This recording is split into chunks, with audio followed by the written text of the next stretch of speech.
When I was 20, me and my girlfriend broke up. I was with her for 4 years. I couldn't sleep. And this is before social media. You couldn't just chase a, like, that was it. She's gone now. Like, she moved. I didn't know where she lived. That was it. And I couldn't sleep. Now, it wasn't like I was crying my eyes out, but I was just, where's my I couldn't sleep. Need something else to do. So I thought, gym at 6 a.m., gym at 3 p.m., gym at 8 p.m. I had nothing else to do but fight.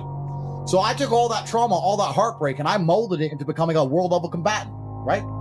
So there's nothing, what did we talk earlier about how trauma can mold you? How trauma can be a fantastic thing. Heartbreak, depression, sadness, these are all fantastic motivators. I'm telling you why they're a fantastic motivator. You go to a guy who's heartbroken, he has all the motivation in the world to send 300 text messages. He has the motivation, he's putting it in the wrong place. That's 300 cold emails you could be sending to someone to pitch a business. That's a lot of money you could have made. Yeah. Some people only learn the hard way, especially men. God's actually very nice, because I believe God gives us a whole bunch of chances to learn a lesson the easy way. It's called life. Of course, he'll give you, think of the harshest lesson. You don't have to say what it is, but think of the harshest lesson you've had in the last few years. And think of how many times you had the easy way to learn that lesson. You could have just stopped being a dickhead before it got bad. Like that. Think how many times you could have just woke up and go, nah. Yeah. But we don't, do we? Nope. We wake up like, we got away with it. It's fine. And then bam, you get hit. There's only two ways to learn lessons, hard and harder. If you're smart, you take it the hard way. Real idiots take it the hardest way. Yeah. But there's no easy way to learn lessons. Life's gonna hurt you, and how you use that pain is completely and utterly up to you. You can use that pain to galvanize yourself as a man and become a better man you've ever been. I'm not saying that I'm only successful because of some chick. I'm saying that every single time that I was heartbroken, I never wasted a second. I was never wallowing. That's what I'm saying. I said this, like, anybody who tries to get revenge on a woman, way. that's incel energy. That's a wrong way of looking at it. The only revenge you can get on a woman who breaks your heart is success. Success is the best revenge. Just level up slowly. And when she messages you, you got two choices. You can either say, sorry, baby, you're not my type anymore. Boom, you win. So that's the answer to the question. Put a plan together for the heartbreak if it comes, and make sure that plan is constructive. Yeah. Everything we've been saying on this podcast is true. Trauma's going to come, pain's going to come, and you have to use it in a constructive way. I'm not telling you to tell him to avoid the pain. I'm saying that when it comes, make sure it's used in a constructive way. And still to this day, that's all I would ever do. If something bad happened to me and I got really upset, I would find the most constructive possible outlet. And that's a conscious decision. You have to have the emotional control to make a conscious decision in that direction. I had an unlucky upbringing, or my girl left me, or that it's someone else's fault. If I take responsibility, like Tate tells me, then the idea of absolute exclusivity and absolute loyalty becomes less important to the female because of his other accolades. That's a fact. Every king, every sultan, read the Bible. Every warlord had a bunch of women. Why? Because he was the warlord. The fucking shit muncher didn't, but the warlord did. That's just the way the world's always been. That distinction, by the way. There is a distinction. It's just the top man. It's just the top. And I'm not saying that all men can do it, but that's also my message. I don't say to all men, have a bunch of girls. I don't say that. I say, you better become the man. All I can tell you is what it's like up here and how I got here. If you're telling me you're adamant on staying down there, then don't cry that you're lonely, because I don't know that life. They can accept whatever they want. Women are the gatekeepers. It's a free market, and women are the gatekeepers. Women have all the choice. If they want to get a guy who doesn't fuck nothing else, they can go get some other guy. Women have all the options in the world. So last week I was on my yacht in Croatia. There was me, my brother, and like 30 girls. All the girls were getting messages. Why are you there? I want to be here. I want to be on this boat. I'm not being held hostage. What's confusing? Not against my will. That's their decision to make. How arrogant and narcissistic must you be as a random individual, especially a male, a random, unattractive male with no girlfriend, to message an attractive woman and tell her that what she's doing, she thinks wrong for being with me and my brother on a yacht, and that she should instead want him playing video games at home. What kind of level of delusion are you operating under to even believe that that's a paradigm of reality?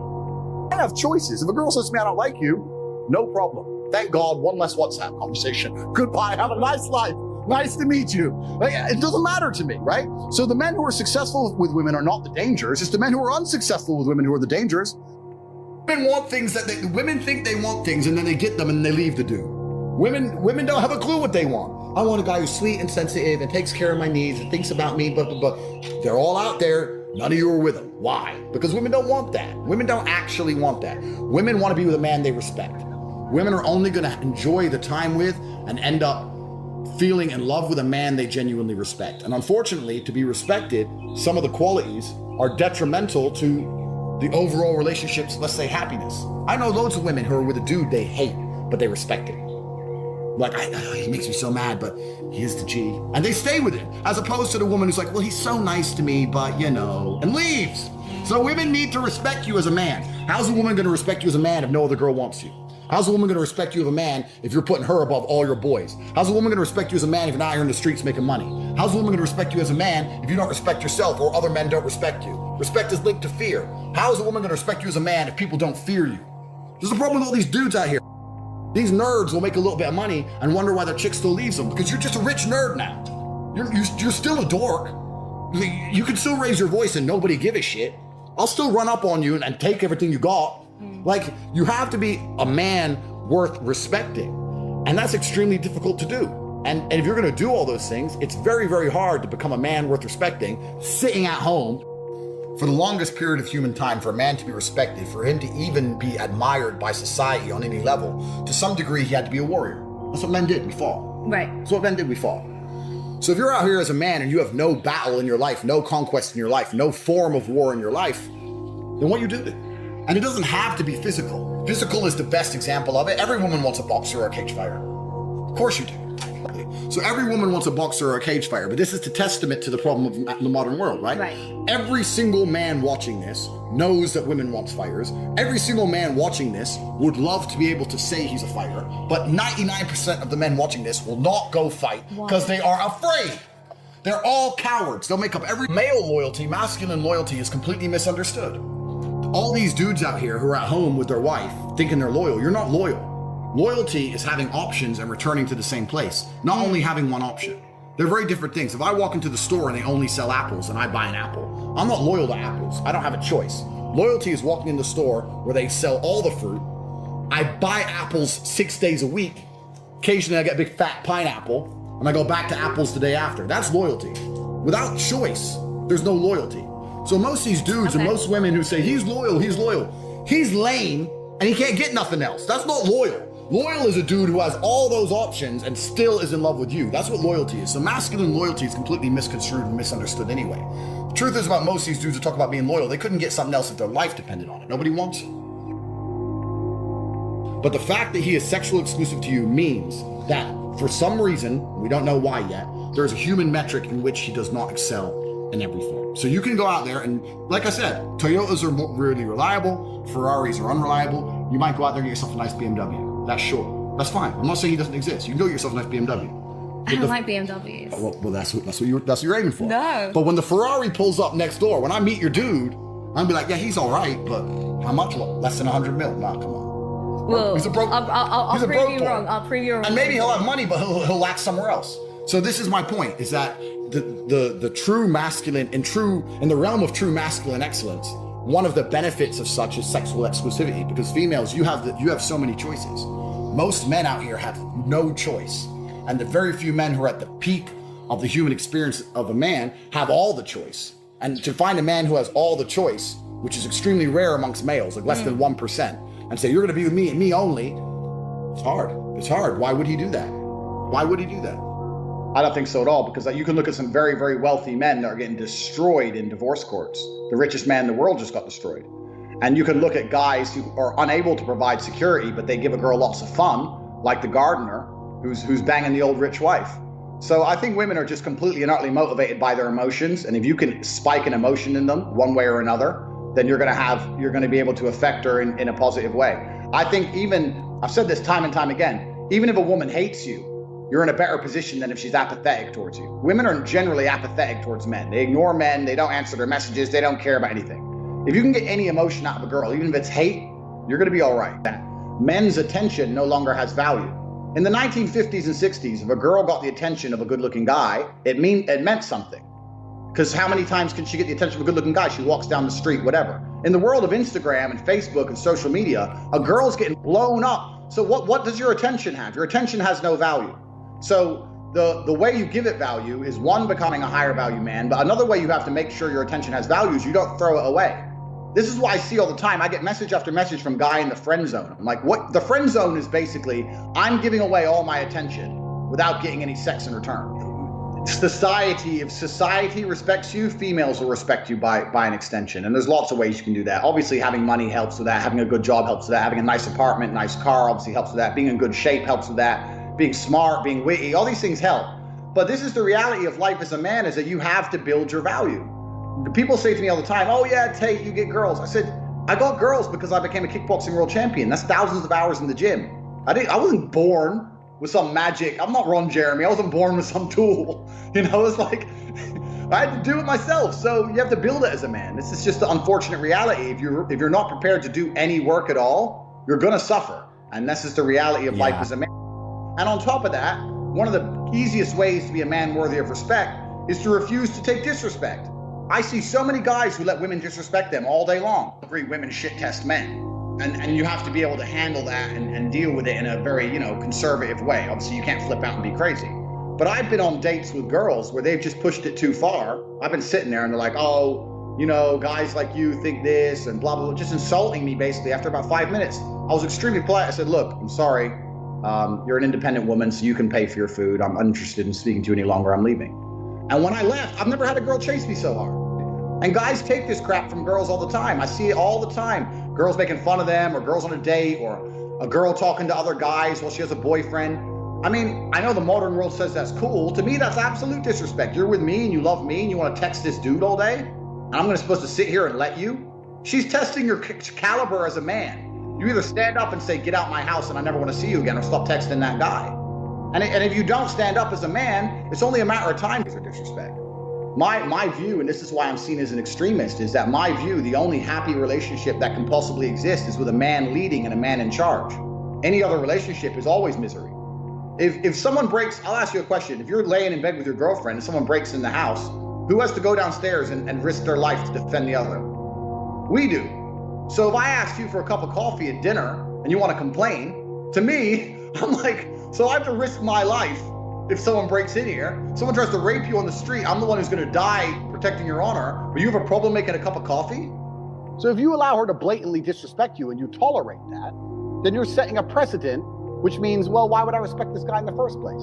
Yep. I say this to guys all the time. I've had loads of guys who come to me for like coaching and stuff, and they say, my woman doesn't respect me, da-da-da-da-da. And I say, look, it's much harder to fix something that's broken than just never let it go wrong in the first place. From the second you got together, you should have been a man, and you haven't got to be an asshole. You haven't got to be aggressive. I'll sit with a girl and very politely say, look, if we're going to be in a relationship, if I'm going to take you seriously, you're not going to have male friends. If you want to hang around with a whole bunch of men, then I'm not going to take you seriously. What do you mean you won't take me seriously? I mean, we can I'm never going to look at you as serious material. So the idea, the decision is on you. If you want to be serious, you're not going to talk to those guys. You want to talk to those guys, I'll fuck you sometimes. You decide. And I lay it on them. Now, if they choose to keep all their male friends, then that means she's chosen these friendships over me, which means sooner or later she was going to cheat anyway. Like, how long until she jumps on a new way? So why would I even be upset about it? But most men are too scared to just put the ultimatum down. More shit has to be done. That's when the amazing things happen in my life. When I was heartbroken, everyone's been heartbroken. I can't remember a specific example. I hit the gym harder, right? If something goes wrong with your payment processor, that's when you get fucking inventive. That's business, right? That's when you get inventive. So all the bad things that happen to you as a man, if you're stoic, you get to take unlimited energy. And it's actually interesting because a lot of men want to brag to women because we want to show status. So you want to sit there and brag about all the good things you do, but there is a downside to that. There is a degree of downside. I was in Moldova. No, I take that back. I was in Constanta, Romania 9 years ago before I moved there. And I was in a club. And I must have been the only foreign person in the club. And there was 11 out of 10 Moldovan. The most beautiful girl I'd ever seen. And I went over and I tried to talk to her and she said, yeah, I only drink champagne. And at the time I didn't have that much money. I said, I only drink champagne. Well, I'm finished drinking for the night, but it's very nice to meet you because I couldn't afford a bottle of champagne. So I had to style it. So I was like, I don't have any, I said, I'm finished drinking for the night, but it's very nice to meet you. What's your name? What's your name? Okay, nice to meet you. Left the club, whatever. Next day I came, I saw her on this table, champagne show. Next table, champagne show. And while she was doing all this, we were kind of catching each other's eye, looking a little bit, And a couple times I caught her at lunch. Constanta's like a beach town. I caught her at lunch. I spoke for a little bit. And she kept asking me for champagne. I was like, listen, you are absolutely gorgeous. I think you and I are going to have a long and happy future together. But I'm not going to buy you champagne. Heartbreak is unlimited energy. So is depression. So is rage. So is sadness. All these negative emotions they tell you to collapse behind. It's like, people talk like, Bruce Lee says, be like water. And people see that as be fluid and just go with the flow. I disagree. If you're like water, you're necessary for life. You are scary when you're enraged. You're powerful. You're beautiful when you're calm. You're so many things when you're like water, right? So if I'm enraged, it's like water behind a dam. You just got to put the dam in place. You got to get the turbo, the hydroelectrics put in. Don't tsunami your life. Put the energy somewhere. I don't like it. If I don't like something, that's enough. I don't need any more justification than I don't like it. Yep. Right? And I think a lot of guys don't get that. Maybe you can help. One is that this is the most important thing, is that women are never single. A woman is never single. The idea of a woman for like a man going 6 or 7 months without talking to, dating, fucking an ex, messaging some guy, they are constantly either talking to a guy, sleeping with a guy. Even if they're not fucking anyone, they're talking to 5 or 6 guys on Instagram. Yep. Women are never single, which means every single time you get a girl, you're taking her from other guys. She likes you the most, which also means that even if she's with you, when she's around other men, she's still poachable. Would you want your girl being friends with me? No, you wouldn't, because you know what I'm going to do. So right. This is the first thing. So women are never single. So this is why the idea of her hanging around with a bunch of dudes is not acceptable in the first place. And she's going to come out and go, they're just my friends. You may pretend to think they don't want to sleep with you because you know they do. You may pretend to think that, but they don't view you as a friend. This is the first thing. The second thing, women will come at you and say, why are you jealous? I say, no, I'm not jealous. I'm territorial about things I care about. For the same reason, she goes, well, but don't you trust me? It has nothing to do with trust. Yep. I trust the locks on my Lamborghini, but I wouldn't let people try and break in. I'd say, get the fuck away from my car. Right. It's not yours. So for the same reason, even though I trust the security system on my car, and I trust, even though I don't trust her, I'll say I do, I trust your internal security system, I'm not going to let people be disrespectful to me as a man and openly try and poach something that's mine. Right. That's disrespectful. I'll message you. We'll be sitting in the same room, WhatsApp. It's just people. Loose lips sink ships. Doesn't matter if you're doing nothing wrong. You gotta be careful who you're talking around. They listening to shit. And in the modern world, they record shit. Like, you don't want to, even if it's a 0.1% chance, but what's the upside? Like, there's no upside. Yep. So why take the 1% chance? Risk reward.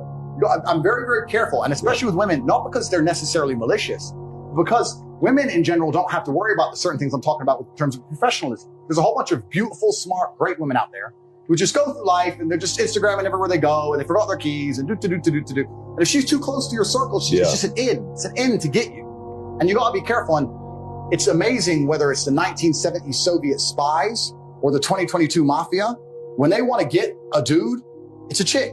You either send a new chick or you watch his old chick or you find his girlfriend. Even a bounty hunter today. Let's say I was wanted by the police. They couldn't find me. Who's his girl? And the women I associate with have enough respect for me to go, okay, I don't know. Fine. Just, I love you. When they arrested El Chapo's girl, didn't you say I didn't know he was a criminal? I thought he was a chef or some shit. I was like, perfect. She doesn't even know I lie anymore. He's a chef. He told me he's a chef. He's a chef. He's a billionaire chef. He's a chef. What did happen though, like I said earlier, is when you have experience with lots of different apples, you know what a good one and a bad one is. So when we say we all had that girl we messed up when we were young, if I found another girl with those qualities, I certainly wouldn't mess it up. You need experience to understand what you have to value it. If you don't have experience, you don't value what you have. So the original questions are a really good one of whether men are chained and enslaved by their desires or whether they need to sleep with lots of women. I think in the modern world, you need experience and you need choices and you need options.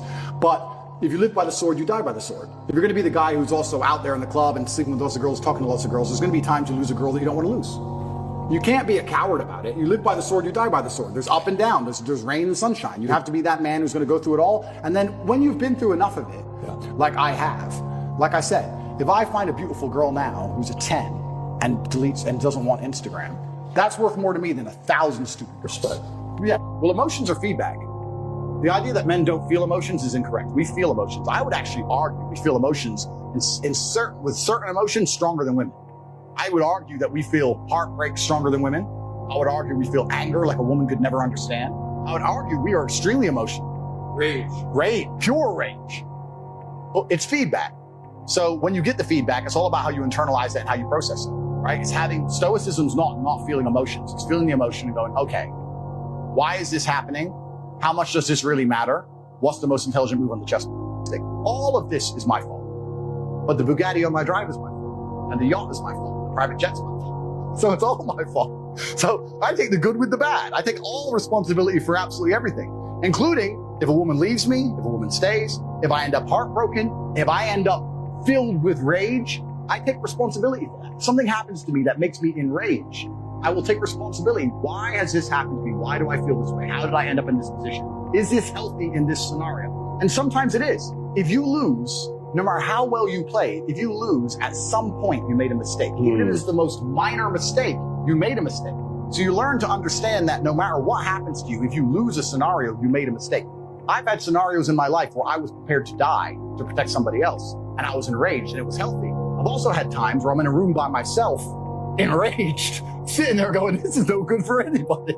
I need to just calm the fuck down. So emotions are feedback, but stoicism is the ability to process them. And that's what you need to learn as a man. You're never going to be able to turn them off. You're going to feel them. You have to learn how to process them and turn them into a positive. It's energy. It's unlimited energy. I say this all the time. I say that the biggest periods of transformation in my life is when everything was going wrong. When my life was going good, when life's smooth, then it's semi-hedonistic, pretty relaxed. But when I make my biggest progress, when I really change who I am and change the world, that's when everything's fucked. When things go wrong, or I'm feeling things I don't want to feel, or bad things are happening, that's when I'm like, okay, I currently cannot sleep. I've completed the day's tasks. I've tried to go to bed. I can't sleep. People message me all the time like, oh, but Tate, you don't know how sad I feel. No, incorrect. I know exactly how sad. Difference is I used it. And you're sitting here still crying, some random guy on email for the fucking third month in a row. That's the difference between you and me, my friend. I was becoming a world champion kickboxer. And she kept asking me for champagne. I was like, listen, you are absolutely gorgeous. I think you and I are going to have a long, happy future together. But I'm not going to buy you champagne. I'll tell you why later. I'll put mystery on it. So I can't tell you broke, right? You got a mystery spin.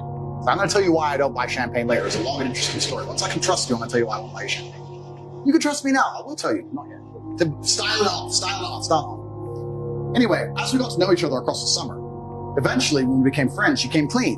She works for the club. She gets commission on champagne. Of course. The girls in the club, you're buying champagne for this thing. She gets a commission per bottle. What was interesting is this. She had on her phone a system. So she'd meet you, you'd buy her drinks the first night. You'd go a separate date the second night, you buy her drinks. Third day, she'd send a pre-decide already in her notes how you live far away and she can't fall in love again. She's only been with one man in her whole life. She falls in love with you. She's going to have her heart broken and she's scared. And then she'll ghost you for 3 days. Then eventually after begging, you'll get her back, but she wants to come, but not on her own because she's scared. She wants to bring 3 friends and she'll go to this restaurant. She wants to drink this champagne. Boom, boom. A commission. And she'll show me in her Facebook message, every dude, playbook, every fucking guy. I don't know if that was deliberately driven by heartbreak. I think I was just younger and I had less serious motivations. And I wasn't as famous and I wasn't as rich and I was less interested in. So it's not just my current situation that makes me say this. I would say this to any man. If your woman wouldn't wait for you, if you went to jail for 5 years, why are you with her? Why? If she wouldn't wait, I know she's hot, I know she's funny, I know she makes you laugh. But if you can't sit in that jail cell with 100% certainty that she's not out with her friends, them in her ear, talking shit, watching Sex and the City, whatever it is, and her ending up with some other guy, why are you even buying her dinner? For what, sex? Like that loyalty to me is the only thing left that's valuable. When I'm interested and we're in jail, we're sitting there saying we have it so much better than most guys. Because most guys in jail, imagine you're a normal person, you go to jail. Who's feeding your family? Who's paying the rent? Who's feeding your kids? I said, Tristan, we're in jail and we're suffering, but everybody we love is good. I'm a man, I'm supposed to suffer. I'll sit here with the cockroaches. If that means all my kids eat, everyone I care about eats, my mother's fed, my mother has a house, roof over her head, everybody has everything they want. Only person suffering is me. I'll take that all day. Most men who go to jail can't say that. Another thing that gave me absolute peace of mind is the women who love me are waiting for me. Imagine you go to jail and you're completely heads over heels in love with a woman, but you know deep in your heart that she's out in the club and she's stealable. We talk about thoughts you can't get out of your head in jail. If you had the nagging thought in your head, I loved her, she cheated on me before, maybe she cheated again, she hasn't written me in 3 days, and then plus jail. That's why they're all crying. That's why all the men in there were sobbing. Their wives are either fucking someone else or the bills ain't paid. It's not just his situation, it's everything else. Yeah. So now if you're gonna say to me, what do I respect in a woman? I respect a woman who's gonna wait for me. I have no interest in a woman, oh, she's funny, she's cool, she's hot. Don't care. Don't care. Is she going to wait for me? And I also know, because of my experience, which ones would and which ones wouldn't. I'm not stupid, because they'll all say they would. They'll all say they'll wait, because they're on the jet. But I know which ones are lying, because enough women have lied to me. I've seen it. So you do need that experience, but once you have the experience, you start looking for completely other things. And there's two choices. I either care about you and I'm territorial, or I don't care about you and I'm not. Exactly. You can make the choice. If you really want to hang on those dudes, I'm not even saying we can't talk. I'm not saying that, no problem. But don't expect me to give a fuck about you in the way I could give a fuck about you. And when you tell women, this is one of the key things, when you tell women, I will care about you less if you act X way, it's very hard for them to act that way because they want you to care. Right. They want that emotional energy from you. You're like, you're making a choice that's going to end in a detriment to how much I give a fuck about you. And if they make that choice, you have to act accordingly. If she makes that choice and you keep acting like you love her, then she ain't gonna feel it. She has to feel it. You know? This is the second thing about the whole thing that's really crazy, this whole male friends thing. Third thing, it's never been normal. This is some new think bullshit. In the 1960s and 70s, it's never been normal. And I always say to girls, I say, does your mother hang around with a bunch of guys? She's like, what do you mean? Well, your mother's with your dad most of the time. Yeah. Is your mom's with your dad? What would your dad say if your mom went out partying with a bunch of men? Right. I say that, and they actually go, yo, no. They actually, the idea of their mother doing that actually offends them. They're Right. like, no, like that's not. So why the fuck are you doing it? First things first is that going through a breakup sucks. And every single man out here, no matter what they say, understands how bad it is to go through a breakup and understands what heartbreak's like. It's difficult. It's not easy. I'd actually like to argue that men feel more heartbroken than women. I think that's facts. I think it's true. And I think it's because one of the possessive element that we have, the idea of her being with someone else hurts more than the idea of you being with someone else to her. And secondly, because you have a lot less options than she has instantly. So I think that breakups are worse for men than they are for women. And I understand how difficult and hard they can be.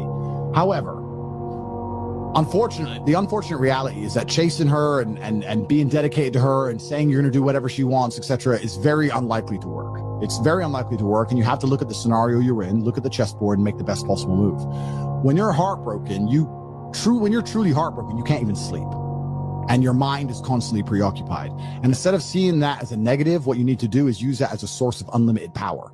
If I was truly heartbroken today, let's imagine, and I could barely sleep, I'd be in better shape than I've ever been.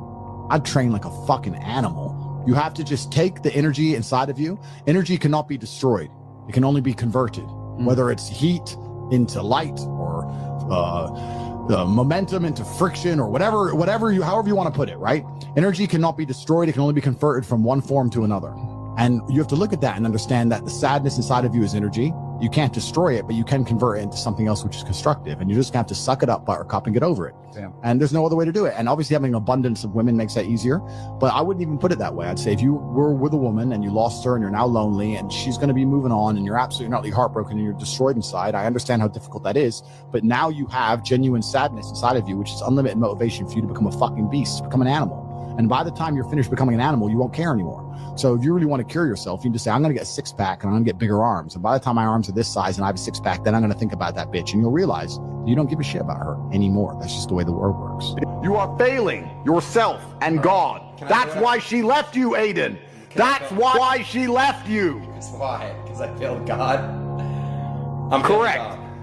You're failing God. If you were the best version of yourself and you were waking up every day trying your absolute best to be a unique and special individual, then you would not be failing God any longer and he would not plague you with this bad luck. Now you're sitting here upset over some bitch who has replaced you, and you deserve it. So what do I do, Andrew? I've told you what to do. I've told you what to do since we've ever started fucking talking. I told you to become a man of substance. It's actually very interesting, the masculine experience, because I like to believe that most men on the planet have lived a semi-similar timeline. All of us, as men, experience a very similar human paradigm, and that is that most men are born and you're not important, and then you go to school and you fall in love with some girl in school and she fucks someone else, and then you realize that all the 19-year-olds you want when you're 19 are with older dudes because they have cars or whatever, and you go through this experience of getting your heart broken and losing your girlfriend, etc., and many men latch on to some average bitch or accept they're gonna have their heart broken forever, but some men decide to become so big and important and strong and irreplaceable that they never have to suffer heartbreak again. Because every man deals with heartbreak and deals with sadness, but how you use that energy is the differentiator between humans, right? You are feeling the same pain that many men have felt. Every man out there has had his heart broken and understands how difficult it is as a man. But the difference between me and you, and perhaps some of the other men out there, is that certain men take that anguish and take that sadness and understand that energy cannot be destroyed. It can only be converted and use it to build themselves into a man of absolute standing and power, as opposed to sitting around jerking off like you just told me you do. You are a waste. You are wasting your energy. Heartbreak is unlimited motivation. If I was heartbroken, it's been a very long time, but if I was heartbroken, I'd be in the gym every morning. I'd be a beast. I'd be running. I'd be working. I couldn't sleep. I'd be an absolute animal, and you're heartbroken, and what are you doing? Jerking off like a fucking dumbass. The difference is, as a man, you must build yourself into a man of credibility, which means to build yourself into a man of standing, we all start in a fairly similar position. I became me through tedious, arduous, difficult, never-ending work. You are wasting your time. You know why God made your girl leave you? Because he wanted to show you that you ain't shit. He wanted to show you that you are human and you're fallible and that you're very replaceable. So he decided to make you fall in love with the girl, and he decided to make her leave you to show you that you are a dickhead. Now it is your job to look at the board, understand what's happened, say, I understand, God, I deserve that. I'm glad she left me and I'm sad because I am a dickhead, and do something about it. Because if you refuse, if you ignore God's message, next time you fall in love with a bitch, guess what he's going to do? He's going to make her leave you to remind you once again that you are a dickhead. Every single man out here, if you're upset that your girl's leaving you, God is reminding you that you aren't worth shit.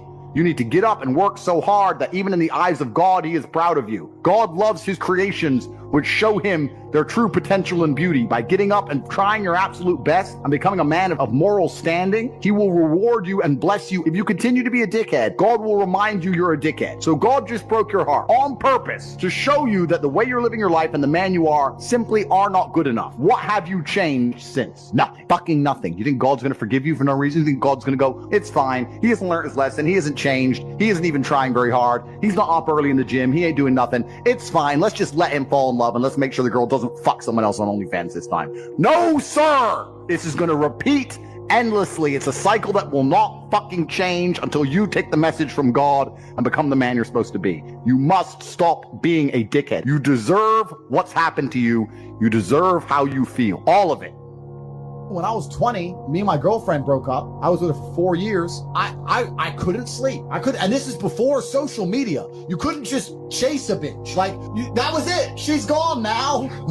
She moved. I didn't know where she lived. That was it. And I couldn't sleep. Now, it wasn't like I was crying my eyes out, but I was just, where's my hoe at? I couldn't sleep. Need something else to do. So I thought, fuck, I'll hit the gym at 6 a.m., I'll hit the gym at 3 p.m., the gym at 8 p.m. I had nothing else to do but fight. So I took all that trauma, all that heartbreak, and I molded it into becoming a world level combatant, right? What did we talk earlier about how trauma can mold you? How trauma can be a fantastic thing. Heartbreak, depression, sadness, these are all fantastic motivators. I'm telling you why they're a fantastic motivator. You go to a guy who's heartbroken, he has all the motivation in the world to send 300 text messages.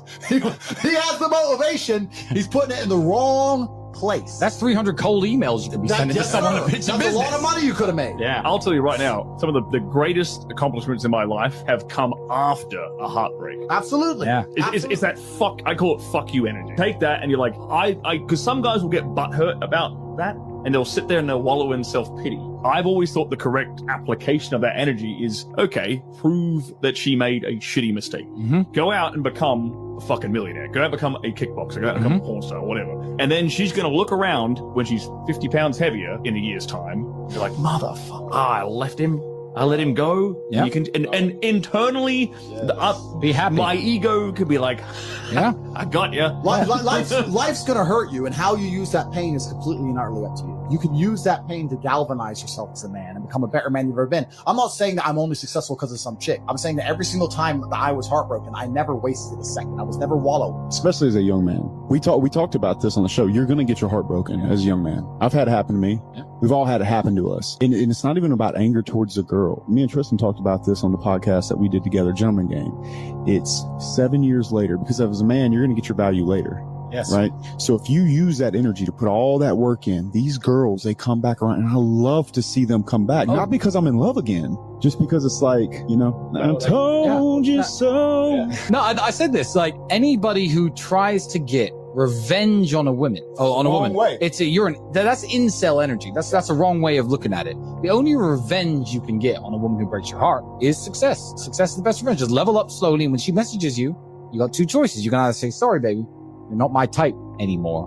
Boom, you win. So that's the answer to the question. Put a plan together for the heartbreak if it comes, and make sure that plan is constructive. Everything we've been saying on this podcast is true. Trauma's going to come, pain's going to come, and you have to use it in a constructive way. Still to this day, that's all I would ever do. If something bad happened to me and I got really upset, I would find the most constructive possible outlet. And that's a conscious decision. You have to have the emotional control to make a conscious decision in that direction. Women fuck men they respect. That's it. They don't fuck men they like. They don't fuck men they love. They fuck men they respect. If she loves you and likes you and doesn't respect you, she will not have sex with you. I have women who respect me and fucking hate me, but they're here every time I call. So if they respect you, they're going to sleep with you. And this is something that's biological and evolutionary. They fuck men they respect. So how do you make women respect you? Well, first you have to be worthy of respect as an individual. There's no hack. If you're worthy of respect, you're worthy of respect. But secondly, you cannot allow blatant disrespect. So if you allow her to blatantly disrespect you and you tolerate that, then you're setting a precedent, which means, well, why would I respect this guy in the first place? Yep. I say this to guys all the time. I've had loads of guys who come to me for like coaching and stuff, and they say, my woman doesn't respect me, da-da-da-da-da. And I say, look, it's much harder to fix something that's broken than just never let it go wrong in the first place. Right. From the second you got together, you should have been a man, and you haven't got to be an asshole, you haven't got to be aggressive. I'll sit with a girl and very politely say, look, if we're going to be in a relationship, if I'm going to take you seriously, you're not going to have male friends. If you want to hang around with a whole bunch of men, then I'm not going to take you seriously. What do you mean you won't take me seriously? I mean, we can fuck, but I'm never going to look at you as serious material. So the idea, the decision is on you. If you want to be serious, you're not going to talk to those guys. You want to talk to those guys, I'll fuck you sometimes. You decide. And I lay it on them. Now, if they choose to keep all their male friends, then that means she's chosen these friendships over me, which means sooner or later she was going to cheat anyway. Like, how long until she jumps on a new dick anyway? So why would I even be upset about it? But most men are too scared to just put the ultimatum down. And you haven't got to put the ultimatum down in some scary, big, brash way. Just be clear. Look, any woman I'm with who I take seriously doesn't hang around with other men. So it's your choice. And this is the point. But most men don't say anything. They let it slide and they let it get completely broken. And they come to me and say, well, how do I fix it? It's like, well, you have to make it not let it get broken in the first place. You need to understand your boundaries and expectations as a man. And you have to set them. And you have to make sure she complies and sticks to them. And if she doesn't, you're going to have to find somebody else. If you're stuck with one option, the one chick you met, then she might be a dickhead. Some women are just dickheads. The key is this as a man. This is the bottom line. Most men are not prepared to walk away. And if you're not prepared to walk away, you don't have any weapons. Exactly. If she knows no matter what, you won't leave, then what weapons do you have? Anything you say, shouting, screaming, yelling, going out away for a few days, whatever. She knows you're going to come back. You have no weapons. The second, imagine a girl came to you and she said, no matter what you do, no matter how many times you cheat, no matter what, I will never leave. Right. Think of all the shit you do. I know I do. Yeah. So this is the point. So as a man, if you're never prepared to walk away, you're never going to be respected. Respect and the woman thinking, you know what, he might just leave, are linked. They have to be there. So you have to mean what you say. You have to let her know, look, there's some things I won't tolerate, and if you fuck with me, I'm going to walk away. And if you walk away and she doesn't chase you, then she's gone. At least you saved yourself a fucking nasty divorce and getting cheated on and all that shit. Just end it then and there and save yourself a bunch of time. But men are too afraid to pull the plug on it because they get addicted to the pussy and they don't believe they can get any more pussy and they get all messed up. You have to be prepared to walk away as a man. So you have to look at any relationship you're in and say, okay, I'm a nice guy, I love her, she loves me, but I have boundaries, and if she fucks with them, I'm going to have to walk away. And that's the truth. Otherwise, you're never going to be respected. I've been head over heels in love with women and left them and never got them back, and they never knew. Yep. That's life. That's how it goes. I've been head over heels in love with women. I didn't want to lose them, and they weren't listening, so I walked away, and they didn't chase me, and I lost them. But that's it. My honor's intact, my pride's intact, and now I don't give a fuck anymore because time's a healer. That's life. So it's better than staying in a relationship which I'm not happy in because she starts acting like a fucking fool. And it's kind of like, I use chess analogies a lot, but it's kind of like chess. If you're playing a game of chess and you're in a losing position, and the only hope you have of winning is a big sacrifice, you give up your queen, and you don't know if it's going to work or not, but it's the only hope. You're better off making the sacrifice even if you lose, because if you don't, you're just going to slowly get ground down and definitely lose in the end. Right. Like, do you love that pussy so much you'd rather delay the breakup by 7 months and lose without any pride or honor? Yeah. And leave without any pride or honor while she cheats on you? Isn't it better just to say right hand in the air, you're not talking to that guy anymore? See, the end is coming. If she chooses to talk to that dude over you, the end is certain. So can you have enough balls to just say bye and at least leave with your head held high? But this is another thing, man. It's crazy. These men have never been through any kind of emotional trauma. So the idea of breaking up with a woman is big to them. I've been through, when you've been through real shit, a breakup just doesn't become that real anymore. You know, I've had people try to kill me. I have stab wounds. Tell me again about this girl who doesn't text you back. Like, who gives a shit? There's people in Syria getting bombed. Yeah. You know, like, you have to get some perspective and just realize you're being, like, there's real trauma out here in the world. Terrible things happen day after day. And here you are, alive and breathing and perfectly healthy. And you're going to cry over some bitch? Just man up. I think that a lot of people don't understand that it's all of the challenges and struggles that's going to make them, it's either going to make or break them. I don't read studies very often, but I was sent a study about stress from somebody. It's probably the best study I ever read. And it's talked about the placebo effect of stress. And it said that they took some of the most stressed people in the world, CEOs, etc. And the ones who believed that stress was really bad for them were dying earlier because of the cortisol inside of their blood. And they said stress was really bad for them, they were having heart attacks. But the ones who believed that stress was good for them and it made them perform, I perform under pressure, stress is good for me, they were living longer. So the same drug inside of their blood, how they framed it inside of their mind had different effects on their body. So from that point onwards, even though I already thought this way, I knew I was the right way. I knew it was the right way to think innately because I've done pretty good in life that way. But this confirmed it. Every time I feel stressed or under pressure, I get excited. I hate to not be stressed. I wake up and I'm like, everything's fucked. Good. Yes. Like, that's just how I am, right?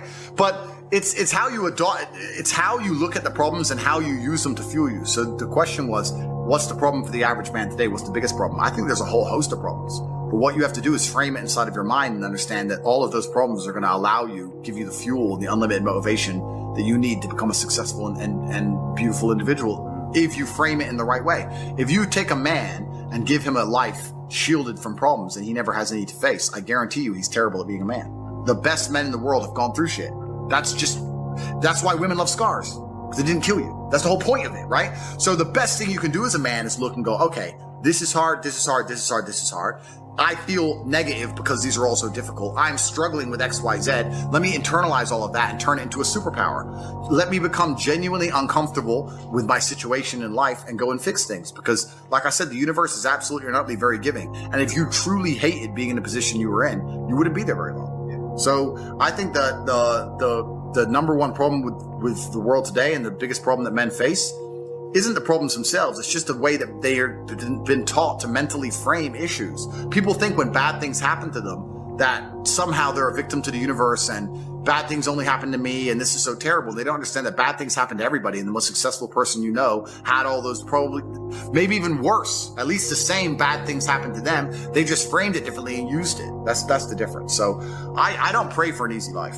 I pray for a life of difficulty that allows me to become a better and better person. I pray to become more competent to handle problems. I pray to put myself in a position where if the mass media machine attempts its very best to destroy my life, I can laugh and smile from my villa in Dubai. This is who I pray to become. I don't pray that nobody hurts me. I pray to be able to fight.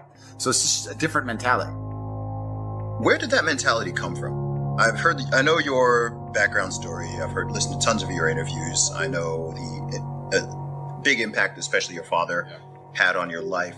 Was there a single, or were there a handful of pivotal moments for you where your mindset just shifted? I know you've talked before about being young and seeing people driving by in flashy cars and it annoying you and not annoying the people around you, but I'm really curious to know where the Tate mindset came from? It's a good question. I think a lot of people build their mindsets around trying to feel good. So that's why we were talking earlier about people who want to ignore the idea of personal responsibility or self-accountability because they feel better if they pretend it's not a real thing. They feel better if they pretend everything's someone else's fault. A lot of people's mental model and how they view the world is based around them feeling as good as possible. So when you sit there and talk to somebody who has the mask on and they refuse to believe the elites are laughing at them, it's not because they can't comprehend the ideas, it's because they feel better if they don't believe that they are a clown to the elites. I feel better if this is really all innocent and it's really all about a disease.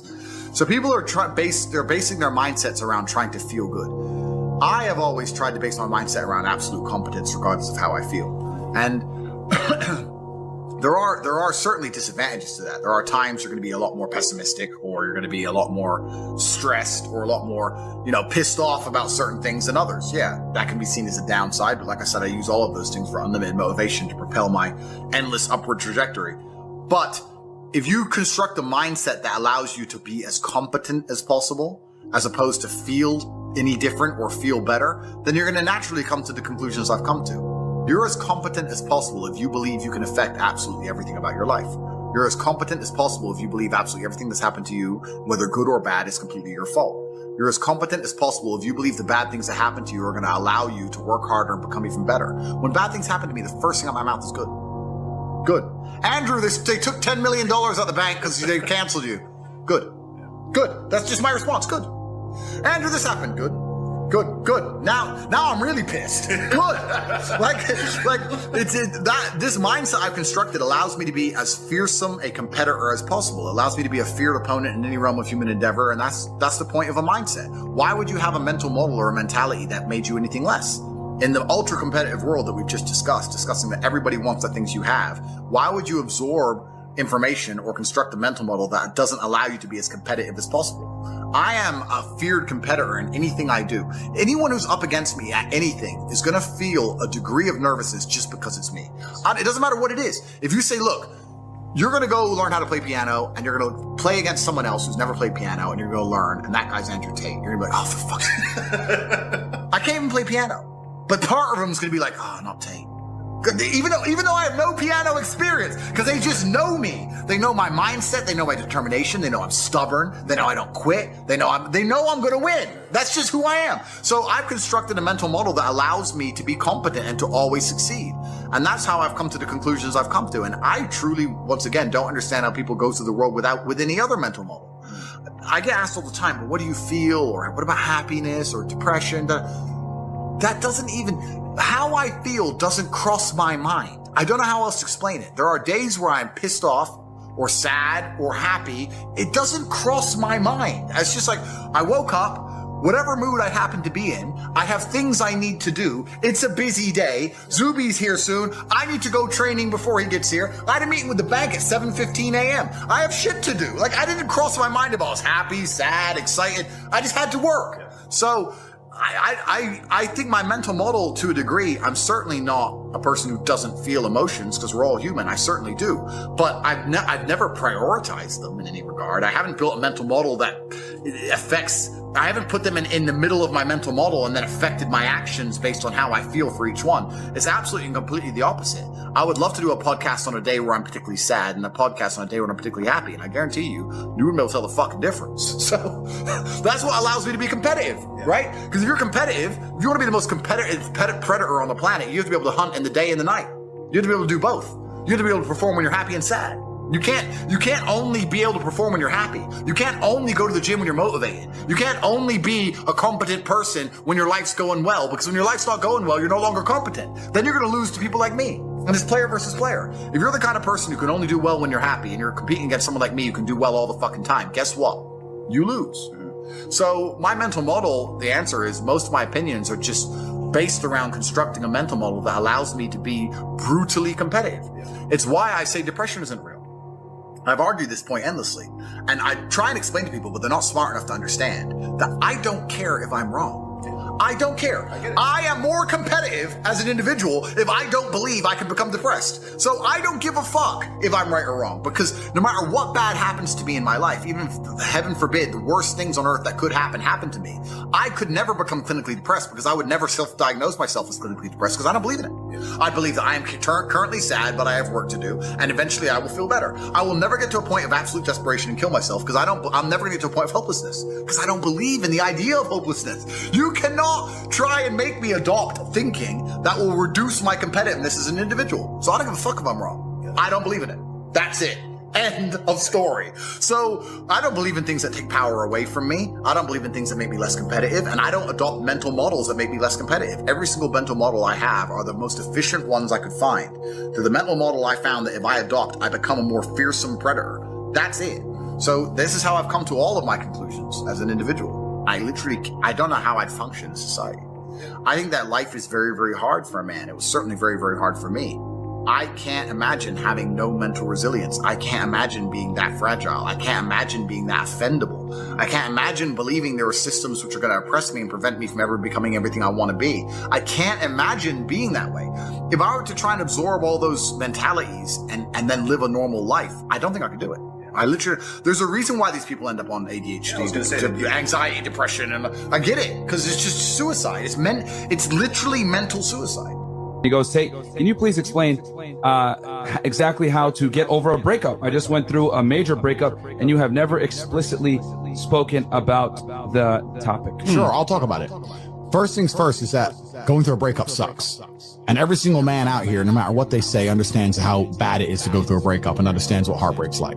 It's difficult. It's not easy.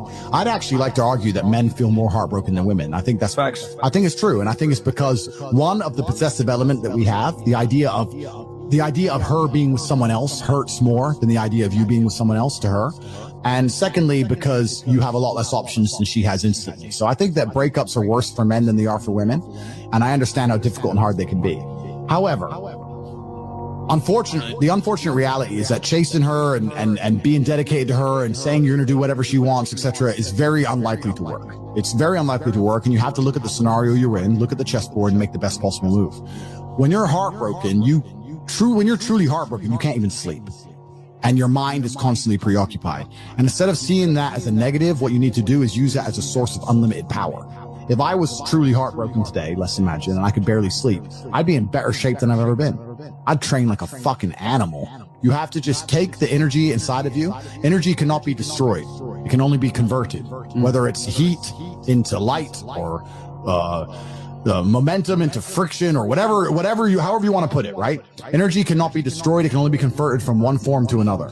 And you have to look at that and understand that the sadness inside of you is energy. You can't destroy it, but you can convert it into something else which is constructive. And you just have to suck it up, buttercup, and get over it. And there's no other way to do it. And obviously having an abundance of women makes that easier. But I wouldn't even put it that way. I'd say if you were with a woman and you lost her and you're now lonely and she's going to be moving on and you're absolutely utterly heartbroken and you're destroyed inside, I understand how difficult that is. But now you have genuine sadness inside of you, which is unlimited motivation for you to become a fucking beast, become an animal.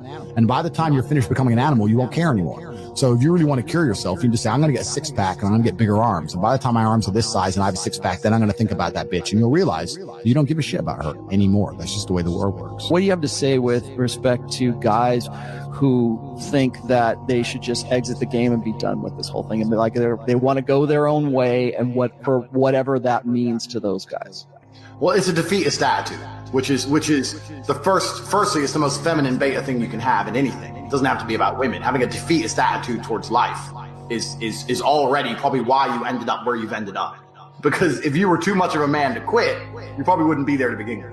And that's not just about women. It's about anything. It's about fighting. It's about money. It's about anything. A defeatist attitude is never the right way.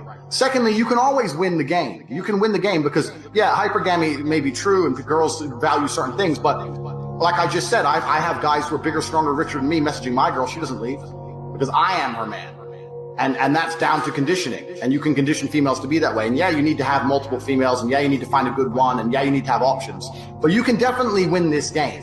Any man can win this game. But you have to be prepared to go through, especially for some of the softer guys, a degree of heartbreak. So me and Tristan always laugh. We say, we go through a breakup a week. And that's literally true. Guys talk about their breakup. I go through a breakup a week. I lose a girl a week. Is that the point now where it's just like, whatever, go. I don't care anymore at all. But for most dudes, because they haven't got the kind of sexual access I have, you're gonna have to be prepared to lose the girl because she wants to go Vegas. You're gonna have to be prepared to sit there and miss her and not message her. You have to be a man about it. You just have to stop being a pussy. If you stick to the rules of the game as a man, you can absolutely win. Nearly any man can. I'm not saying you're gonna have a beauty queen, but you'll have something that's loyal to you. She may be a fucking 5 in my book, but she's a 9 to you. So who gives a shit? You know, you're happy, whatever. The point is, but you have to be man enough about it. Most of the guys, MGTOW and betas, all they're trying to do is just alleviate heartache. They're such cowards. They're afraid of feeling sorry. Oh, they're afraid of missing her. I had one guy who messaged me and he's like, oh, I don't know what to do. I really miss my girl. I said, why'd you split up? Oh, she was talking to these guys. Da, da, da. It's like, why do you miss her? Oh, but you know, because she was my only girl. I was like, well, what you need to do is you don't need. He goes, and he wanted her back. I said, you don't want her back because you know she's a shit girlfriend because she messages other guys. You just don't want to miss her anymore. It's not about wanting her back. You're just too much of a pussy to deal with the feeling of missing her. That's what the reality of it is. Most of these guys are in love with girls and they don't even want the girl. All they do is argue with the girl. They can't stand her. She's a dickhead and she's a cheater and she's a bimbo. But they're just too much of a pussy to feel like they miss someone. It's all a huge act of cowardice. I'm afraid to feel bad. If you're not afraid of heartbreak and you stick to your guns, you're going to have a fantastic life with females. If you're not afraid to say, sorry, not good enough for me, goodbye, and stick to it as a fucking man, you're going to do just fine. That is 85% of the game. But men are just too afraid to do it because they feel like they're not going to have another girl for a while. It allows them to get their dick wet, and that's what it is. And it's just cowardice, head to toe. So all the MGTOW guys, you're quitting the game without even trying. If you're really a man going his own way, and you're really focusing on yourself, and you're really, putting yourself first and upgrading your value as a man, you can. If you're doing that, then you should be fine with females. Just continue with your mission. Don't be compromising. Make sure you put your mission first. Treat her with respect, but don't take any disrespect. One of the biggest things I want to actually say now, because I don't want people to think, I know the way I come across is hyper aggressive. People think you have to be mean to girls. I'm never mean to girls. I'm nice. I'm nice to my girls. People have this idea that I'm walking around the house like beating them up and shit. It's like I'm the complete opposite. I'm a super nice guy. I'm like, let's watch a movie or get some popcorn, let's have a party. I'm a super nice dude. I just won't tolerate disrespect on any level. You disrespect me, I stop talking to you. It's not about being an evil person. You can still be the nice guy. But when she steps to you, you have to remove all your attention. It's really that simple. There's nothing else to it. You haven't got to be a big evil man. And you can be a MGTOW, be going your own way, and have that same philosophy. It really isn't that hard, but these guys are just too afraid to miss a girl. That's the biggest mistake. That's what all this comes down to. These dudes are too afraid of the heartbreak, and they can't take it because they're pussy. What did you do with the pain of the heartbreak? I did the same thing I do if my heart wasn't broken. I got up, I went in the gym, I lifted a bunch of weights, I got in my fast car, I drove down the road looking sexy as fuck, bought a Starbucks, and made some money. It doesn't matter. How I feel has no bearing on how I live my life. Ability to be vulnerable as men is not something that we're taught. In fact, it's something that I think we're taught to not be vulnerable, to not be emotional, to not. But Tate, you're not a big vulnerability guy, though, no, he's not. I just want to talk about it. But that discomfort that you just described has led to a massive positivity in your life. Absolutely. I can say the absolute same thing for fighting. I decided to go out and learn to fight to the level I learned to fight because I had a couple fights in school and I won them, but it was kind of close. And I was like, that was too close for comfort. And I thought, fuck it, I'm going to go learn to fight. And it's absolutely often discomfort and trauma and bad things that will motivate you to go and do the most amazing things. Like we said earlier, you have to take the negativity and use it in a positive manner. Like we said about stress, it can go in different directions. I'll tell you right now, if you were to say to me, Andrew, you have to make double the money you're currently making, what's the number one emotion you want to feel to do it? I'd say heartbreak. Yeah. Stress? Break my heart. Break my heart. I can't sleep. I'm furious. Break my heart and I'll make a fucking $1 billion. Take all the negativity and turn it into positivity. So that trauma and all those bad things that happen, you can be very, very positive things and give you a positive aspect on life if you approach it in the right way. Most people are told when you feel sad, sit at home, be sad. It's not your fault. You've got a disease. You're depressed. Be a bitch about it. I argue the opposite. I say when you feel sad, good. Take all that energy and convert it into something that's going to be a positive force for your life. Would you say that even we're also taught to like stuff it away and not actually think about it, not actually go through it, not actually process it. Not embrace it and feel it. You should feel all of your emotions. If I feel sad, I embrace it and I feel it. I'll tell you right now, the largest monumental jumps in my life in terms of success is when I was pissed off or sad. Yeah, I mean, bro, like I could tell you, like all the time I spent in the gym to build myself, I was using that stress, I was using that trauma to make myself better. Completely. And that's what made me who I am today. Absolutely. But all the bad things that happen to you and make you feel in a bad way, some of those bad things that made me feel in a bad way were the most important energy sources for the most monumental jumps in my life. My biggest achievement. Well, hygiene's clearly important. She made a very good point about being funny. You have to be entertaining. That's not just about in relationships, that's in life, isn't it? People like to spend time with people who entertain them. I think the biggest mistake men make as a whole now is, I understand everything she's saying about paying attention to a woman, and that she said that about spiritual connection. Women are very emotionally driven, so you have to make her feel happy and feel good to be around you, and that's what it's about. This is one of the key things. If she feels happy when she's with you, she's going to want to be with you. And if she feels sad when she's with you, then she's obviously not going to want to be. And I mean, this can translate, I could talk about this forever, but this can translate across relationships as a whole. I had a guy come to me once and say, I'm in a really bad state of mind, and every time I tell my girlfriend, she doesn't seem to care. And I was like, bro, if you're feeling depressed and all you do is talk depressive crap to your girl, she's going to leave because she doesn't want to hear it. It makes her depressed, and everyone's depressed, and then she's going to bail. And that's what she did. So be a positive, happy person. And if you can't work that out on your own, then you shouldn't be with anyone else anyway. They try and cancel you and slander you and destroy your name. They don't just want you to disappear from the internet. They want you to disappear from the internet in a cloud of shame.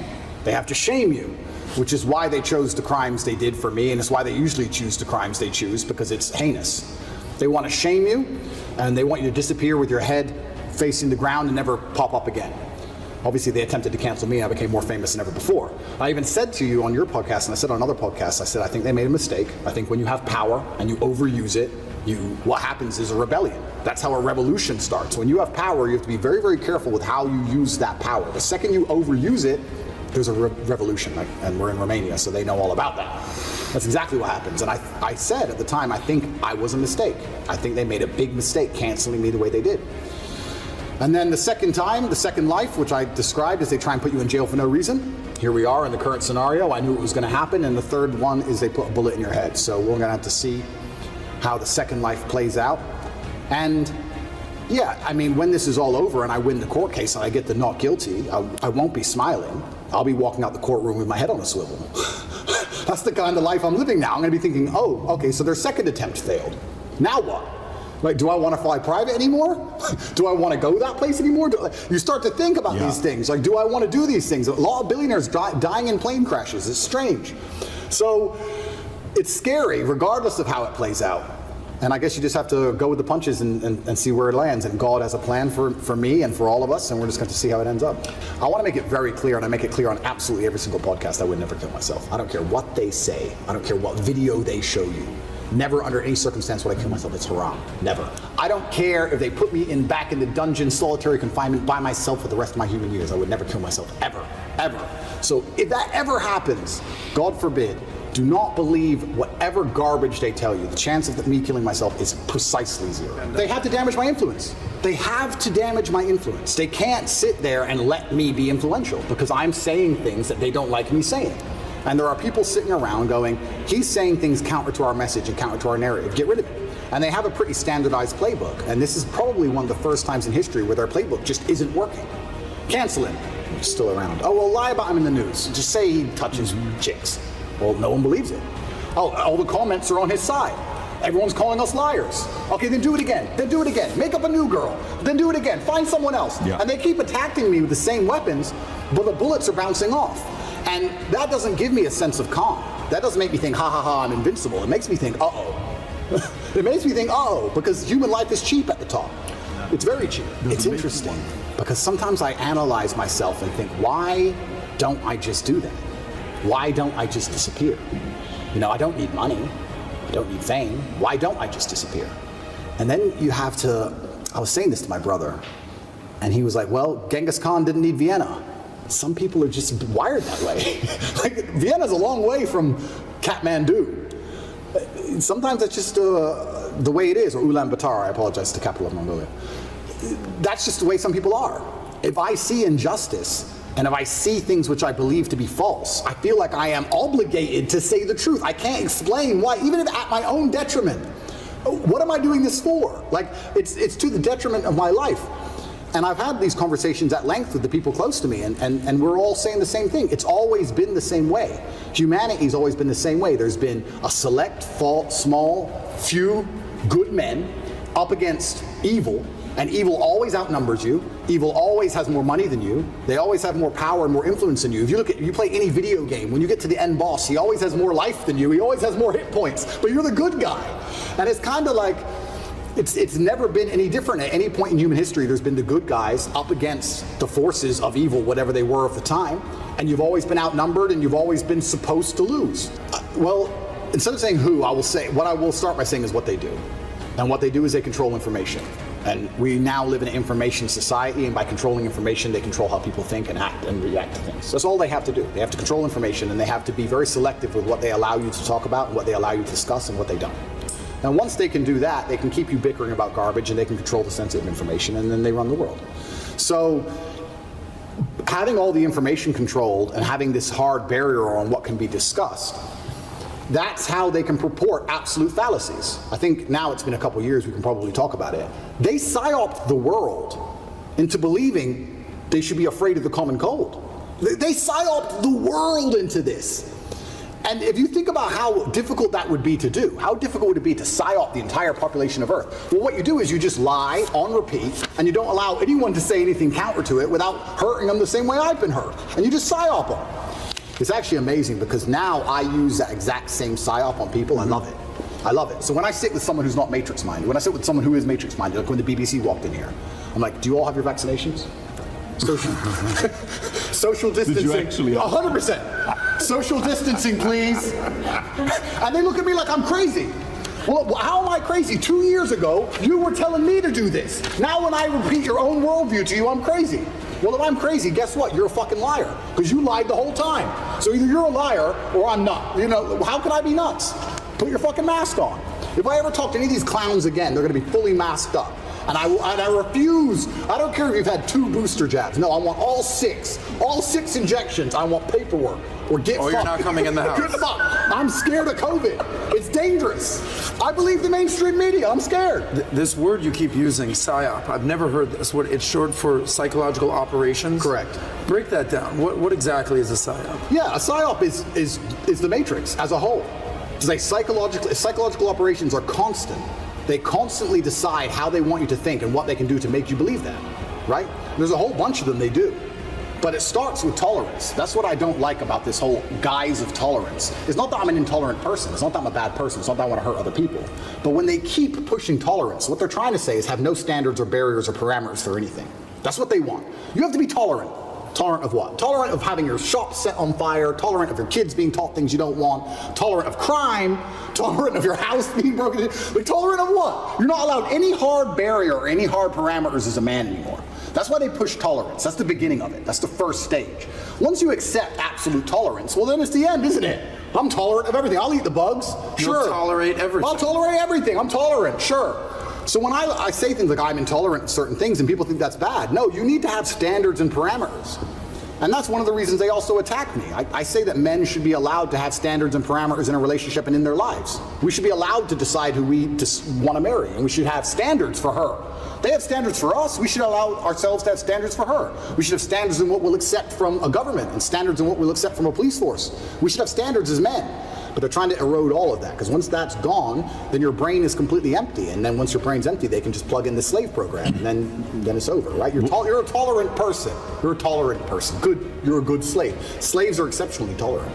They're good for different things, man. But they both have the same basic worldviews, the same basic what's the word I'm looking for? Propaganda. The same. They're trying to hypnotize you in the same way, right? And it's all done on purpose. I think we've discussed this before, and we'll discuss it certainly a bit later, but they're trying to destroy the masculine imperative to prevent revolution. So it's all kind of the same. There's certain things I respect about each country. But it was good to certainly at a young age move around a bit as well. It allowed me to never, ever really settle in a school and make a bunch of good friends or anything like that. So I always understood, even from a young age, how to make people like me quickly, and also how unimportant the relationships when those people were, right? I wasn't a kid who's like, oh, I'm going to miss my best friend. I was like, okay, you were my best friend for 2 years. Peace. I'm out. I was like that. So that's probably another reason why me and my brother are so close. So yeah, it was a good upbringing. I can't have nothing bad to say about it. I was just raised by the OG. My dad was a G. Big, black, chess master, huge, drinking, gambling, pimping. Like, he's just out here. He was just that guy, right? So he was like that to the end. So he was a hero. Yeah. So chess, I mean, obviously my father was a chess master, right? So I had to learn the game. He sat me down. I spent a lot of time learning it. And to this day, I have massive respect for chess. So much respect for the game. It's so much harder at that world level than people can even fathom. Unless you even play the game, you can't even anticipate how good these people are at the game. They're effectively computers. I don't think you can even be good at chess at that level without having something a little bit wrong with you. You got to be on the spectrum somewhere. Do you know what I mean? Because it's crazy how good these guys are. But yeah, chess is an amazing thing. I still play chess every day. I'm not world level or anything. I'm around 1750, 1800 elo. If anyone knows chess, that's what I am. But yeah, would that be considered better than average? Certainly better than average. Yeah. You know, the average player, let's say, is around 1,000 or something. Okay. But my dad was 2,400. Okay. Or 2,500. Damn. So yeah. So I'll give you an example. My dad could beat me without looking at the board.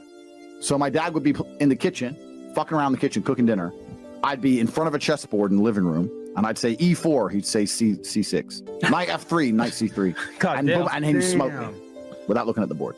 That's how good the best. It's insanity. Yeah. But I do think it's a good basis for life. There's certainly a lot of lessons in chess. There's certainly a lot you can attribute to chess from everyday life to the chessboard. And I think it's a good grounding mechanism. I enjoy to sit down for a good couple hours, win some games, lose some games. Yeah, absolutely. So I'll give you my favorite one first. Yeah. Please do. My favorite one is the difference between the king and the queen. Right? Because the king moves one square at a time. And the queen can just zip across the board. Right? So you're here in Miami, you're partying in Miami. They got all these parties right now. It's Art Basel, blah, blah, blah.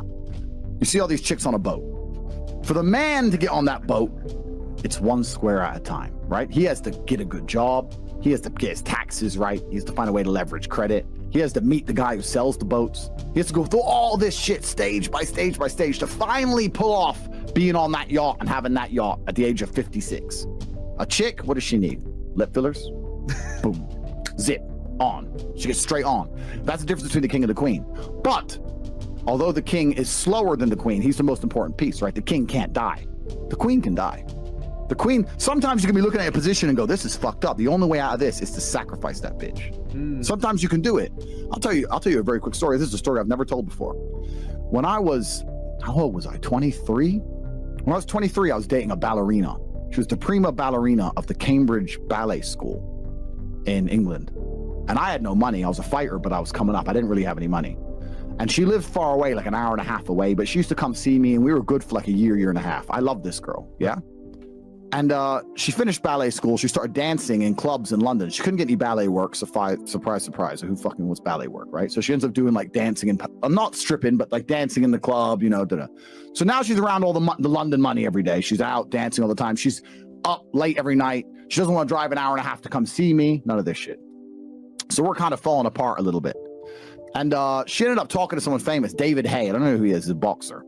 So David Hay starts texting this bitch, right? Back and forth to the... So anyway, when I finally saw her again, she was like, we had an argument. She's like, well, you know what? You think you're a fighter, this guy, that guy, this guy, that guy. I'm like, look, if you're going to go fuck idiots, at least do it for money. And she's like, what do you mean? I was like, well, if you're going to go fuck idiots, at least get paid, because they don't give a fuck about you. Like, if you're going to play this game, at least do it for money. Right. So I had this argument with her back and forth, and I explained to her that these men are just going to use you. If you're going to do it, at least get paid. And when she left the house, Tristan said, why are you telling her to fuck other dudes? I'm like, no, I'm just understanding that in my chess position, I've lost this game. Right. The game is done now. Just sooner or later, she's out. All we do is argue. She's in the club every night. I'm just trying to say, before she leaves, maybe I can get a little bit of money. Yeah. That's the queen sacrifice, right? Right. We broke up 3 months later. I don't know if she fucked him or not, or who she fucked. I don't know. I never spoke to her since. But that's kind of the analogy you have to be able to apply to life. Sometimes chicks gotta go. Yeah. Sometimes they have to go to save the king. And too many dudes, most of the time, men truly lose at life. It's because they've attached themselves to a queen and they won't let her up. They won't sacrifice her. No matter what. I promised I'm going to stick by you. This, our marriage vows, no matter what. And they just stay on that sinking ship till she eventually leaves his ass. Even worse, what most queens do, I don't want to use queens, what most women do nowadays, especially in the West, I see women getting their men in trouble all the time. You know how many times I've seen chicks starting fights for their dude to have to mop up? My man's gonna blah, blah, blah. And the man's like, oh, fucking shut up, man. There's 4 of them. Yep. Do you know what I mean? Like, even if he's a big dude, he's like, I don't really need this now today. You know what I'm saying? Man, another story. I have so many stories in my life. My life's been cool. Back around the same time, I'm 22, 23 years old, kickboxer. I was British champion. I wasn't world champion at the time. It was 4 a.m. The club just ended. I was in a chicken and chip shop. It's an English thing. They sell like fries and fried chicken and they're open 24 hours. Like, yeah, something like that. And there's a long line. An Audi with tinted windows pulls up. These 3 big black guys get out, push it straight in front of the whole line, go straight up to the front, cut in front of 5 people and start ordering. My girl goes to me, we've been waiting here ages. I said, shut the fuck up. Shut the fuck up. She goes, you're just going to let them push in? I said, shut the fuck up. So I made her be quiet, right? Anyway, the man, two in front of me, not this guy, the guy here, he couldn't tell this bitch to shut up. She's like, excuse me, there's a line. And the guy turns around and goes, you think I don't see the fucking line? I don't care about a fucking line. So she starts running her mouth. Bro, this dude knocked her the fuck out. Oh, man. Whack, clean, out cold. By the time her man looked at her and looked back up, boom, sparked, done. Whoa. Both of them. And I stood there and watched both of them just laid out clean. Yeah, fatalities, bro. It was, I wouldn't be surprised if they both have permanent damage. It was bad. The 3 dudes who ordered the chicken and chips didn't even take their food. They started laughing, walked back out, got in the car. And I turned around and said to my girl, you see, some people are just ready to fucking go to jail. Some people are ready to kill people over fucking nothing. You want me to fight? Oh, yeah, I can fight. But what am I fighting these 3 dudes for? What, fries? Yeah. What, fries and a 10-minute delay? Damn. Man, and that's what bitches will get you into this shit. Yeah. Bitches will get you into this shit fast. And that's why when I see dudes saying, oh, yeah, she's just my friend, you're hanging around with girls and they're not even giving you pussy and they might get your ass killed. What the fuck is wrong with you, man? Girls are a liability. They're a liability to have around you because you have a duty to protect them in some regard. I curate my experience very, very carefully. Any woman I'm around, I understand I have to protect. So she better suck something. Because I ain't fucking sitting around being friends with no bitch. Because I've seen it. I've seen it. I've seen so many men have their ass kicked over chicks. It's incredible. 100%, man. They're a liability. And it's not necessarily just completely their fault. Yeah. But if you're rolling with a chick who won't shut up when you tell her to shut up, you need to be careful, man. And Myron nailed it. There's a big difference between fighting and violence. Yeah. Like, I'm a professional fighter, right? I know how to fight. But fighting and violence are different things. Yep. If I wanted to get violent on somebody, I just run them the fuck over. Like, forget fighting, right? If somebody who hurt my family was on the sidewalk, I'm not gonna get out and fight the guy. I'm just gonna just run him over my fucking truck. We'll talk about violence. Because if you rely on the government for food stamps, then you can't argue with the government, can you? So that's what they want. So anyone who believes in the Matrix and believes in media and believes in the lies they're told, anyone who sits there and goes, that's true, it's literally designed to make you broke. That's why it's all a scam. Do your GCSEs, do your A-levels, get in debt, go to uni, get out, get a shit job, get a mortgage. Don't worry, when you pay that mortgage off when you're 61, then you'll have enough money to go to Spain for holiday. Then your pension comes. Oh, government doesn't have the pension money anymore. Funny enough, hedge fund stole it. Oops-de-doops. And then you wake up one day and go, whoa, I just got fucked. So the whole scam, the whole story is a lie because they want you broke. They don't want you rich. If you're rich, you won't listen to them. So all of it's a fucking lie. And intrinsically, we all know this, right? When I pull up in one of my 30 cars to a gas station and people look at me and they see a Lambo or a Ferrari or a Bugatti or a Koenigsegg, whatever I'm driving, nobody goes, wow, he went to school. No, they think drug dealer, gangster. They're thinking he broke the rules because anyone who follows the rules doesn't get shit. It's all a scam. It's all a fucking lie. So the slave minds are fucked, but those are the only ones who are too stupid to make money. Anybody who understands that the Matrix is lying to them is smart enough. So very small percent are too stupid. Inside of our school, at the height of it, before the Matrix attack, we're relaunching now, we had 175,000 students. Wow. When we had 175,000 students, maybe 2,000 we kicked out for being too stupid. It's step by step. Do this, do that, do this, and don't be lazy. Fuck, it's not that hard, right? So stupid's not the problem. So we have people who are lazy, very few are stupid, but the majority, the main reason most people are broke is because they are arrogant. I will sit here and say all the things I've said. I will do this, take time out of my life for free. Somebody at home will watch and digest it for free. They will agree with the things that are being said, or at least be entertained enough to continue to watch. And then I'll say, I'll teach you how to make money online. CobraTape.com, you can join the real world. And they'll sit there and go, nah, I'll do it myself. They're arrogant. They have these egos from fuck knows where because they didn't earn it, and they're just too arrogant to listen to anybody. I became world champion by listening to my coach. I didn't become world champion by walking in and saying, I'll do it myself. That's not how you get anywhere in life. You have to listen. If Mike Tyson were to walk in, or if Elon Musk were to walk in here and talk to me about money, I wouldn't be sitting there going, I can do that. I'd be like, oh, Mr. Elon, richest man in the world. Hello, very nice to meet you. Please, even though I already understand I don't want to launch a car brand or put rockets in space, please, you must know some things I don't know. How do you deal with the currency fluctuations? Does inflation impact how much it costs for you to send a rocket into space? Like, I'd ask him something that's useful, right? But some people are so brutally arrogant that they'll sit here and they'll listen to all the things I say, and they'll agree that I'm intelligent, they'll agree I'm massively successful, but they'll sit there and go, yeah, but you know what? I'll do it myself. I don't want to join that school.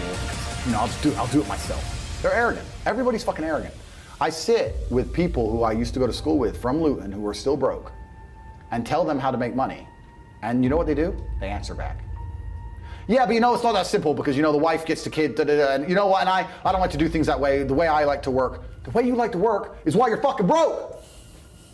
So what the fuck are you talking about? You just sat here and wasted 10 minutes of my time. I told you how to take your business of painting and decorating or whatever the fuck you're doing and make a serious amount of money, and now you're telling me the way you like to work? Then stay fucking broke. The fuck you want me to do? What level of arrogance? But this is people. They'll sit with a multi-millionaire and tell you their view. Oh, I think that know when you're out qualified and accept it and learn.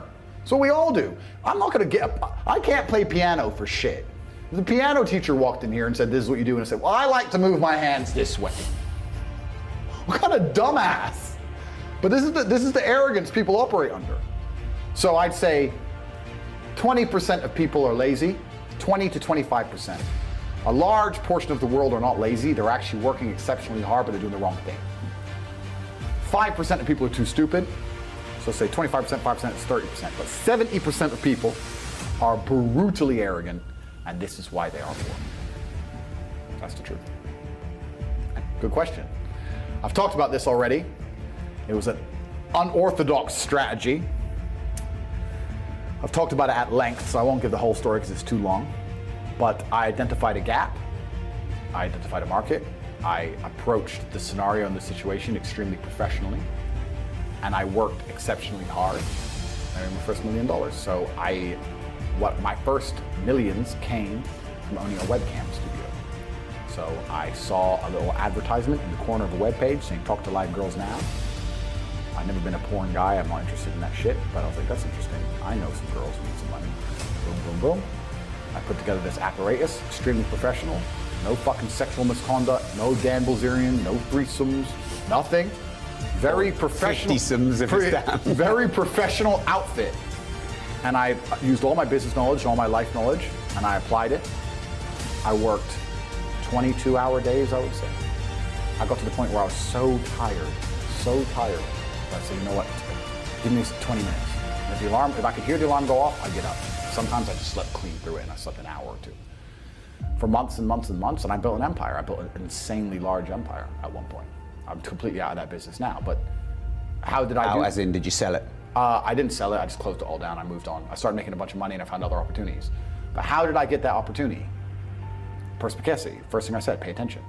I paid attention. I looked at the girl. I'll give you the coffee shop example. This is what I did. I clicked on that advert, I saw the girl sitting there, miserable, waiting for a customer.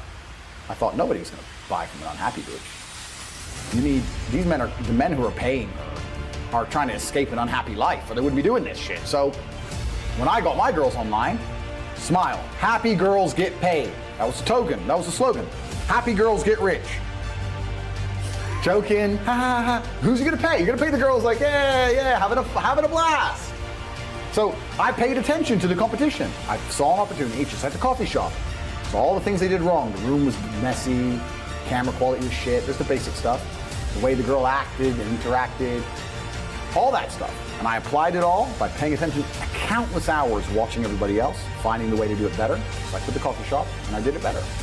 So I was absolutely and utterly perspicacious, and that's how you make money. And I did it with that, but I could have done it with anything. And now I do it with everything. The story of me sending a text message via my network and having a coffee shop is a true story. I have never I don't think I've been in there maybe twice. I don't even go. And I have mechanisms in place to make sure I'm not robbed too badly, because unfortunately a little bit of cash goes missing. But everything's in place and it makes me money. I don't think I've even drunk my own coffee. I identified, I put together a list. It needs to be like this, like this, like this, like this, like this. I have competent people who work for me, which is very hard to find, but I do. They understand to follow the doctrine to the doctrine, and I'm getting money into a bank account. That's it. And you can do that with literally anything if you have a strong network and you pay attention. You can do anything. Even podcasts. We're doing a podcast right now. You guys are already big and successful at this. I'm telling you, you can look at the biggest podcasts in the world and still see what they're doing right, what they're doing wrong. That's the game. That's the game. And then you have to outcompete everybody else. So you made a very interesting point there. You just said on the face of it appear to be blatantly misogynistic. I understand that on the face of some of the long format content I've made, if you're going to take a few seconds out of hours, chop it up, put it all over social media, accompanied with my massive fame, then things can absolutely not be taken out of context. I do not hate women in any regard. I have no negative relationship with women. No women have come forward saying I've hurt them. I have no criminal record for hurting women. There's no way I can be seen as the face or the devil in regards to how men treat women on the planet. I'm absolutely and utterly the opposite. I believe in protecting and providing. I've been misunderstood. There's been large contingents of people who have tried very hard to purport lies about me. And the truth of the matter is, I've been producing content for a very long time. Hours and hours of videos been cut down to 2 or 3 seconds of clip.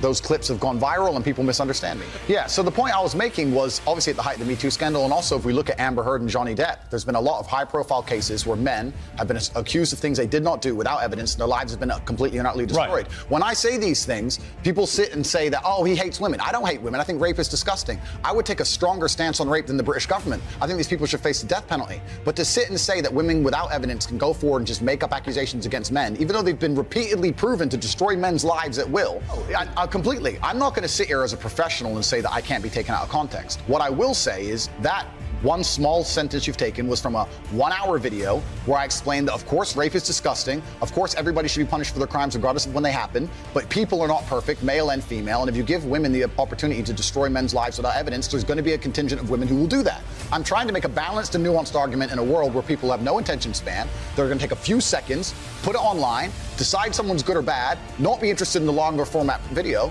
And here I am. No, I'm certainly a person who takes personal responsibility. That's who I am as a person. But we live in a world now with TikTok videos 5 or 6 seconds long. There's no content. Because I made a religious point. I said that when a man marries a woman, the woman's father walks her down the aisle, and hands her away to the man. Traditionally, this is what it says in the Bible. I'm a religious person. I believe in God. I live in the Muslim. I think my sister is her husband's property, yes. When a bride is walking down the aisle to marry the groom, the father walks next to her and gives her away. True or false? Perhaps the way the reason I'm asked that question repeatedly, and I'm asked in a loaded way. So would you rephrase what you said there? Now, that's an interesting point about phrasing. The way I would say things before I was famous, I have to take personal responsibility and accept that if I make a video that 500 people see and 1% of them misunderstand it, that's not a problem. If I make a video that 5 million people see and 1% of them understand. So specifically on that point, I think my sister is her husband's property. She took his last name. She married him. She wanted to join his family. She has said it herself. Right. So she's still a sovereign individual. Listen, my friend, if we want to argue about this, we need to go back to the Bible, to the Quran. You need to argue with religious. No, I'm not talking about anything in the Bible or Quran. But that's what it says. No, I'm asking you what you think. I think that if a woman marries a man and she decides to take his last name, that they have different roles and responsibilities within that marriage, and I believe that. That's not the question. I believe the father. Don't behave like a politician. The father hands her to the man. Right, but don't be a politician, because I think you're a straight talker, right? You keep telling me you're a straight talker. I think my sister is her husband's property. Do you regret saying it like that? I understand that with my newfound fame, perhaps it could be phrased differently. However, I still believe that a woman is given to the man in marriage. That's what I believe. Yeah, but that's the way that people ask me the question. People say to me, they ask the question. Hang on, you can't blame people for asking you questions. Surely, if you want to be accountable for what you've said, you've got to own your responses, not blame the question. I own the response. It's like me asking you a question now and you say something and then say, well, actually, I blame you for asking. I understand, Piers, I understand. I believe the woman is given to the man. I believe she's given away by the father. I believe she belongs to the man. So fundamentally, you do believe that a woman becomes a man's property at marriage. I believe she belongs to the man in marriage, correct. Right. Then let me make it very, very clear to the camera. I believe a woman is given to the man in marriage. I believe that. I also believe a man has a duty to protect and provide for her. I believe a man should lay down his life if something happens or his wife's life is threatened. I believe that women and children first are on the lifeboats. But men, I believe that men. But a man doesn't own a woman. It's not. No. It's unless they literally buy them as a slave. Well, obviously we're not talking about that. We're talking about religious, biblical marriage. We're talking about something else. I understand that very well, Piers. That's why people think you're a misogynist. Completely. I understand all of this very well, which is why when you're saying I was backtracking, I'm not. Do you have any regret, though, over the way you phrased this stuff? Well, this is the point I was trying to make. The point I'm trying to make is when I was not nearly as famous and I was making long format content, I was not sitting there anticipating I'd become the most Googled man on the planet and that a few seconds could be taken out of context. That was not my anticipation. No, but it's still what you believed. It's what you believe now. So what's the difference? It's not about, you're asking me, you're saying that young people who are impressive. If you said to me, look, Piers, honestly, I've had time to think about this and I wish I hadn't said it, I don't believe that. That's one thing. Actually, you've said the opposite. You said, actually, that's what I think, yeah. I think that when it doesn't really matter whether you recorded it when you're famous or not famous. It's what you actually believe, right? I believe that a man has a duty to protect and provide for a woman. I believe that a woman's father gives her away to the man. That's what I believe, and that's in my marriage. That's the circumstance I'm going to live under. If people want to live in a different scenario, that's completely theirs. Their prerogative. You went on to say about authority over women. If I have a responsibility over her, I must have a degree of authority. Yeah. For the same reason, if I have responsibility over and people are going to use their mind, it's an example, an analogy. Responsibility over a child, I have to have some authority. Yeah. So you believe as part of your ownership or your property of the woman, you have authority over her. No, I believe if you have that's what you said. I believe if you have responsibility over something, you have to have a degree of authority or you can't be responsible. Yeah, but authority means, again, that you're the boss. The point I'm making, if you'll please let me finish at this point. The point I was trying to make was talking about the safety of a woman.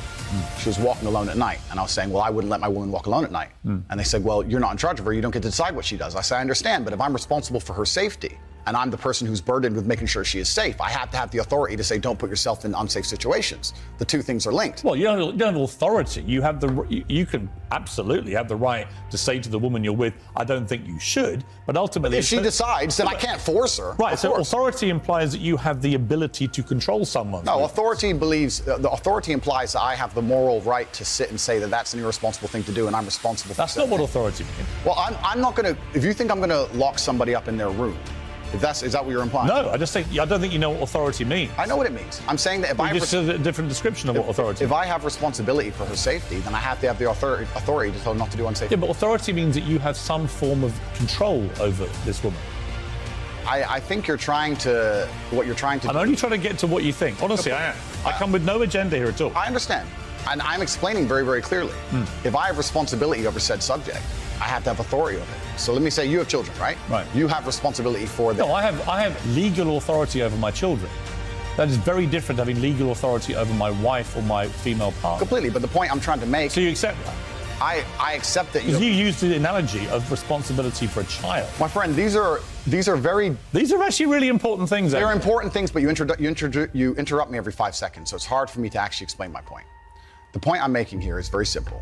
You have children and you're responsible for their safety. So you're going to have authority to say, don't go out at night, perhaps because you want them to be safe. I have legal authority. You have a legal authority. Yeah. Legal authority. I'm saying that if I had a woman, and the question where you've raised this soundbite from, I was asked about protecting a woman, making sure she's safe. And I would say I wouldn't want her to go out at night on her own because I'm responsible for her safety. And someone said, well, you don't have authority over her to do that. And I said, well, no, I can't force her to stay inside. But if she were to ask me, how do I protect myself at night? I would say, well, you should stay inside. That's how you should do it. I don't have an issue with what So we said. agree. No. It's the semantics. No, it's not semantics. And this is where I don't think you quite get why there's a furore over what you say. With respect. Because the semantics point would be if we're saying the same thing in different ways. But we're not. I'm saying to you that when you say I have to have some authority over a woman, I say to you, you have no right to any authority over a woman. You do over a child if it's your child, because you are the legal appointed guardian of that child. Understood. You're not a legally appointed guardian or authority over your wife or female partner. Legally appointed, absolutely not. I agree. However, when it comes to things like personal responsibility or personal safety, men, largely by society, are accepted. We're the protectors and providers. We can sit here and pretend that in the world we live in, if me and my wife were walking down the street and men were to come up and try and attack us, I wouldn't be the one fighting. But we both know in reality I would. Right. I have a degree of responsibility to protect her. So if I have a degree of responsibility to protect her physically, then the point I'm trying to make is I will do my best to make sure she's never putting herself in unsafe situations. Do you wish you hadn't used the word authority? The authority is something that she would give to me. she would come to me and say, how can I make sure I'm as safe as possible? But I don't want to interrupt you. I just want to point out that's not what authority means. If someone gives, a person can give voluntary authority is not authority. No, but that's the point. It's not. Pierce. Andrew, it's not. Pierce, if a woman comes to me and says, I want you to keep me safe, she is handing me authority for her safety. Completely. I never said one is consensual and one isn't. But why are we pretending I do unconsensual things? Because you literally say, I must have a degree of authority. I have to have some authority. And the point only if I'm responsible for her safety. If I'm not responsible for her safety, I don't have authority. If your position now is that with her permission, I would like to have authority when we go out at night to protect her. That's a different That was thing. always my position. But that's not what you said. But that was always my position. So again, I simply say to you, It is what I said, though. Do you wish you'd phrased it a different way? No, because we're talking about long format copy where I'm talking about a woman who has come to me and said, you're responsible for making sure I'm safe. I said, well, then I have to make the decisions. When an 18-year-old boy reads, I must have some authority over a woman, what do you think he thinks? Well, I understand that. And I said this earlier when you tried to say I was backtracking, which I'm not doing. No, actually, I'm not. I don't want to. Okay. I'm not trying to gotcha you. Cool. I'm trying to work out exactly what you actually I understand think. with massive fame comes massive responsibility. I understand that a percentage of the population are always going to take everything that's said by anybody out of context. Would you change the wording of what you said? No, I would just encourage people to watch my long format copy and understand it Would fully. you tell an 18-year-old boy you don't have authority over women? Absolutely. You would say that? Unless a woman comes to him and says, you're responsible for my safety, please make sure keep me safe. Like I my see. woman Now says, that, "Come to Andrew me." Tate, I can sign up to. Well, then we agree. Yeah, but I don't agree with what you said before. Because you're taking a soundbite from a 2-hour Yeah, but you haven't been conversation. taken out of context because I read you the entire sentence. It's very. Well, you've ignored all the context around the sentence, my friend. You can't ignore a sentence that says, I must have a degree of authority. But you can when there's a 2-hour conversation where a woman is telling me if she makes me responsible for her safety and me explaining, well, if I'm responsible for your safety, I have the authority to make decisions. So yes, you've ignored all the context. Do you respect women? Absolutely. Why wouldn't I? Do you think that 18, 19-year-old women are more attractive than 25-year-old women? I think there's attractive people. That's a loaded question. I don't know. Well, it's not really, is it? I can't. You know why I'm asking you? Of course I do, but I can't sit here and say. For the benefit of viewers who don't know why I'm asking, you said this. In general, this is also one of the reasons men find youth attractive. You want to blow up the internet? I'll blow up the internet right effing now. The reason 18 and 19-year-olds are more attractive than 25-year-olds is because they've been through less dick. People say, oh, you can't say that, but yes, I can. A 19-year-old is more attractive than a 26-year-old woman, and I'll tell you why. Because that 26-year-old has talked to more guys, been to the club more times, been effed and dumped more times, more arguments, more mess, more for me to clean up. That is misogyny. Why? Because you are encouraging a mindset about 25-year-old women that makes them sound out to be infinitely less desirable than 18, 19-year-olds and having effectively been having too much sex to be taken in a more respectful way. Well, firstly, even if that was the case, that wouldn't be misogyny. Well, what did you mean by what you said? That's not misogyny because it's not anti-women. I'm saying that an 18 or a 19-year-old woman would be more desirable. Pretty anti-25-year-old woman. Anti-25-year-old women we can argue, but not misogyny. Well, that's misogyny. No, it's not. Being anti any woman at all is misogyny. Not when I'm saying that women are beautiful and attractive at a certain age and saying the age. You're saying 18, 19-year-olds are more attractive than 25. Well, then ageist perhaps, but misogynistic absolutely. Is that not. But you just accepted it was misogyny. No, I didn't. You said it was misogyny. I'm telling you, no, it's not. So you don't think if you're saying slightly hateful things about a 25-year-old... That's not slightly hateful. Well, it is.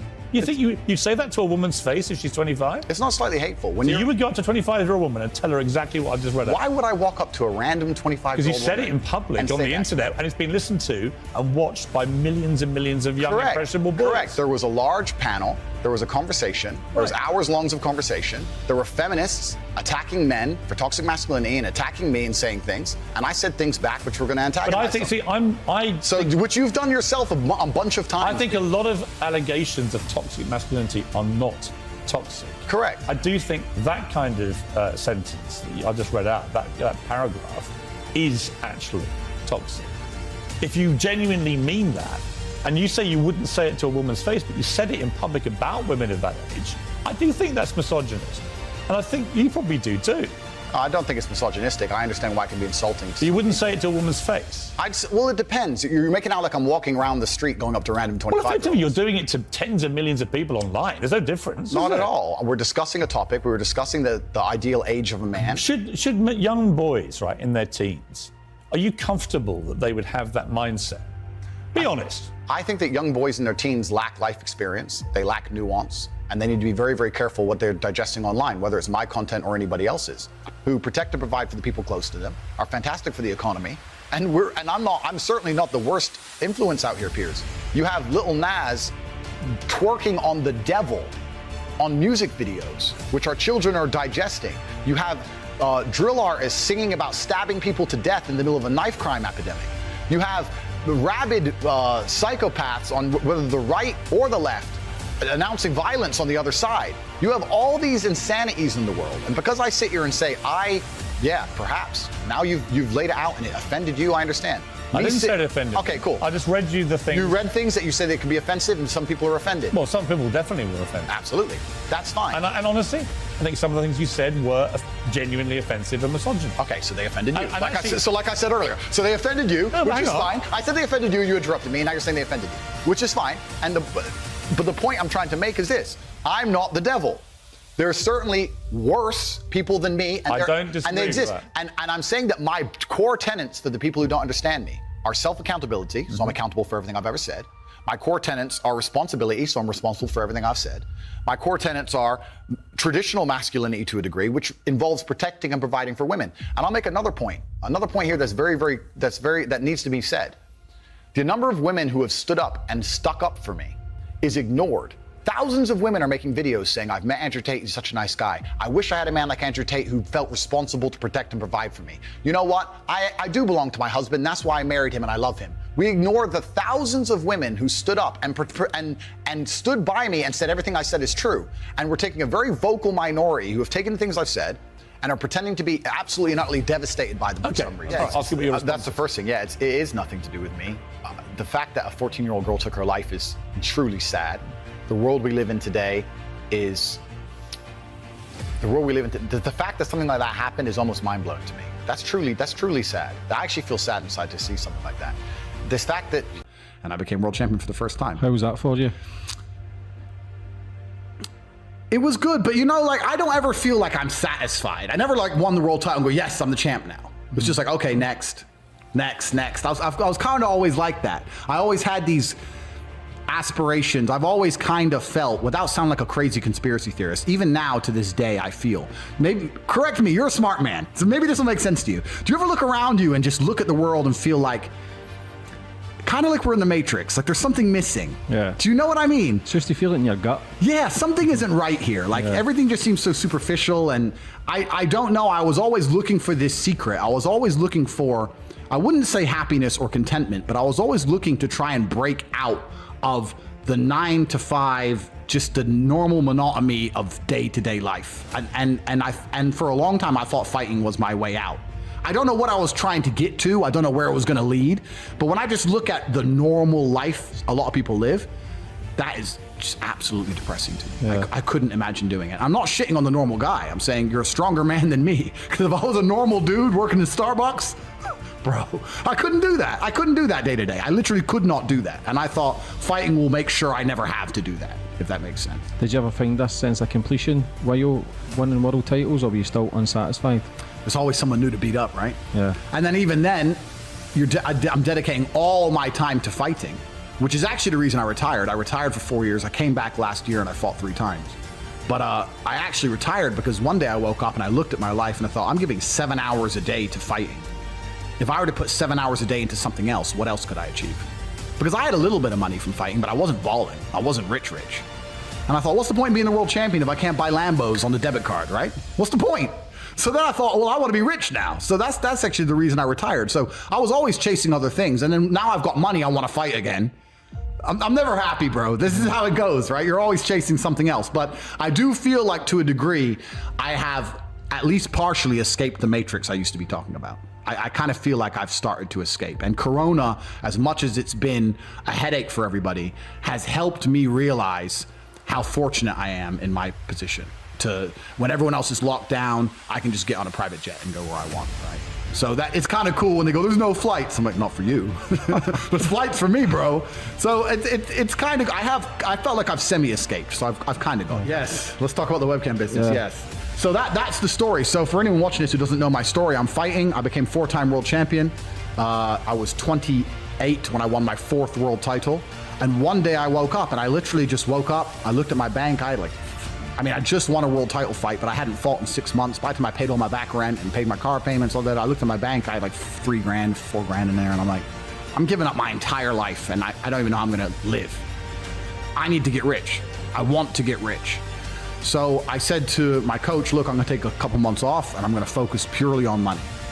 And the story is, and this is a completely true story, I'm sitting with my brother and I'm like, how can we get rich? You know what's amazing? Now I have money. Lots of people always ask me, how do I get rich? And I say, when's the last time you talked about money? When's the last time you sat down with your friends and refused to talk about anything else but how to make money? How are you making money? How are you making money? How am I making money? How can we make money together? How's that guy making money? How's that coffee shop there making money? Is that coffee shop making money? I don't know. Do they sell cake? No. Why don't they sell cake? Everyone in here is a businessman. If they had a cute young waitress, a girl, instead of a guy, they'd probably sell more coffee. Like, no one analyzes anything. They just want to get rich, right? I want to be rich, but they have no plan to get rich. And a hope and a plan are very different things. I explain this to people all the time. Everyone has a dream, but no one has a plan. And nothing good is going to happen on accident, right? I didn't become world champion on accident. I didn't wake up and someone go, how'd you become world champion? And I went, oops. You have to plan for it. So I said to Tristan, we need to discuss money. We need to plan this and we need to work out a way we can get rich. And that's when I started analyzing and understanding banks and the credit system and the money system, how the world actually works. And then I got really pissed off because I realized that money isn't real and it's all a scam. And the banks are destroying us in real time with inflation. And I still don't have any. So I was really mad. And I'm writing down, I was watching some YouTube videos like financial advice and we're talking about assets, liabilities, etc. And I'm writing down all my assets and I'm trying to work out what I have that's worth money. And the only thing I writ down, because I had a car, but what's that worth? Nothing. I'm big and strong, but I'm already fighting. I can't think of anything else to do with that. The only thing I had was, because I've been fighting all around the world, I had these 6 girlfriends. Right? Because you'd win the world title, you fuck a ring girl, she falls in love with you, you're the big millionaire in London, of course, she thinks you live in the balling life, you're in some tiny apartment with the door locked.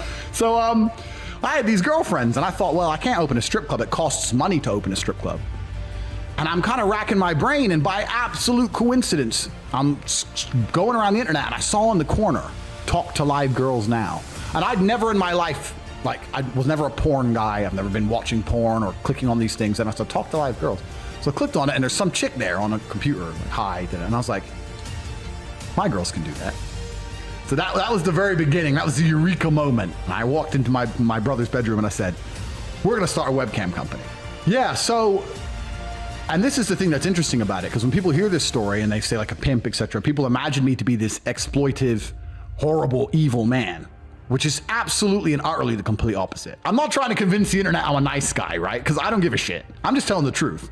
So the beginning of it was I messaged my 6 girlfriends and told them they're all coming to live with me and I had a job for them in London. 2 of them wouldn't come, 4 of them agreed. And I was like, we're gonna make money, load of money, a bunch of money, you're gonna live with me, blah, blah, blah, we're gonna live the dream. Right now I'm in between apartments, so I'm in this shitty apartment. You know, because kickboxing's not boxing, bro. You're not making millions like the boxers are. So the 4 girls flew in. I sat them all down at a table. They're all like, who's this chick? Who's this chick? Told them all the truth. I just straight sat there. Just sat there and said, listen, I've been with you all. I'm starting a webcam business. I'm going to get rich. Some of you are going to come with me to the top of the mountain, or if you're pissed off, you can fucking fly home. Just very matter of fact to the point, because I needed money. At this point, now I have not agreed to take another fight. I need money now. So 2 of them left. 2 of them agreed to stay. And the beginning of my cam empire was this tiny little apartment, me and my 2 girlfriends. Living in this house, right? And they went on cam together as a duo, as a team, to start making money. And that was the beginning of it. And the interesting thing about it was these girls were so inept from a business perspective. Like, they were very beautiful and they're nice girls, so can't say anything bad about them, but they were not, women do not have a business mind. So they'd sit on webcam, right? And an old dude would sit there and the old dude would say, what kind of guy do you like? And they'd say, oh, I don't know, someone in shape who's rich and young. And I'd be like, no, he's an old dude. You have to say, I'm tired of these young guys messing me around. I need an older guy who's ready to settle down. I don't care if he has money as long as he'll take care of me. Da-da. If he's a young guy, you say, I'm tired of these old guys perving on me. You need to sell the dream. So I'm training these girls And it got to the point where it was easier if I just typed myself. So what we ended up doing was we had the two girls on camera with a keyboard, which wasn't plugged in, doing this. And then I was behind the screen talking to the dudes, saying the right things, and start dragging money out the internet. And for me, I mean, this is a long time ago, right? This is about, how old am I now? I'm 34, so I was about 28. So about 6, 7, maybe 8 years ago, right? And making money online nowadays is far more popular than it was even 8 years ago. Who do you know 8 years ago who made money from YouTube or from online? Yeah, nobody. It's just booming. It's just starting. It's just starting. So the 4 girls flew in. I sat them all down at a table. They're all like, who's this chick? Who's this chick? Told them all the truth. I just straight sat there. Just sat there and said, listen, I've been with you all. I'm starting a webcam business. I'm going to get rich. Some of you are going to come with me to the top of the mountain, or if you're pissed off, you can fucking fly home. So a woman can't go around fucking people and pretend it's the same as a man running around fucking people. It's absolutely not the same. A man can only cheat if he loves someone else. If I have a woman who I truly love, and I go out and fuck, and I come back to her, and I don't care about her, and I only love my girl, that's not cheating. That's exercise. If she even talks to a dude, it's cheating. Because females are emotionally invested. I have no emotional investment. So no, I'm making this very, very clear. Any woman who was with me never even, the only men they spoke to besides me were my brother, and the guys online who were paying them. That is it. They were absolutely loyal to me. And if they weren't, they got fired. And any feminist will disagree with me, but I'll tell you something. Women are loyal to one thing on the planet. And the only thing they're loyal to is the man they want to have sex with. So every time there was a girl who I wasn't sleeping with, she never lasted long.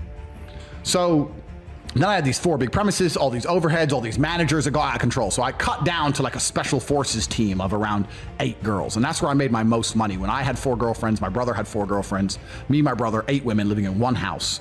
And all the women adored us and they obeyed us. And at the peak, I was turning over 400 grand a month. Only an English or an American girl is stupid enough to be a hoe for free. Because over here, they'll be a hoe because they were drunk. They'll just be a hoe because they're dumb. Oh, I slept with a bunch of men. Oh, he was funny, so he jizzed on me. Like, they're just idiots. In Eastern Europe, they're far too intelligent for that. They understand that the #1 commodity a female has is beauty. And if they're born with it, they're not going to fucking waste it going out getting hammered and banging Joe whoever. They're not going to do that. They're not stupid like that.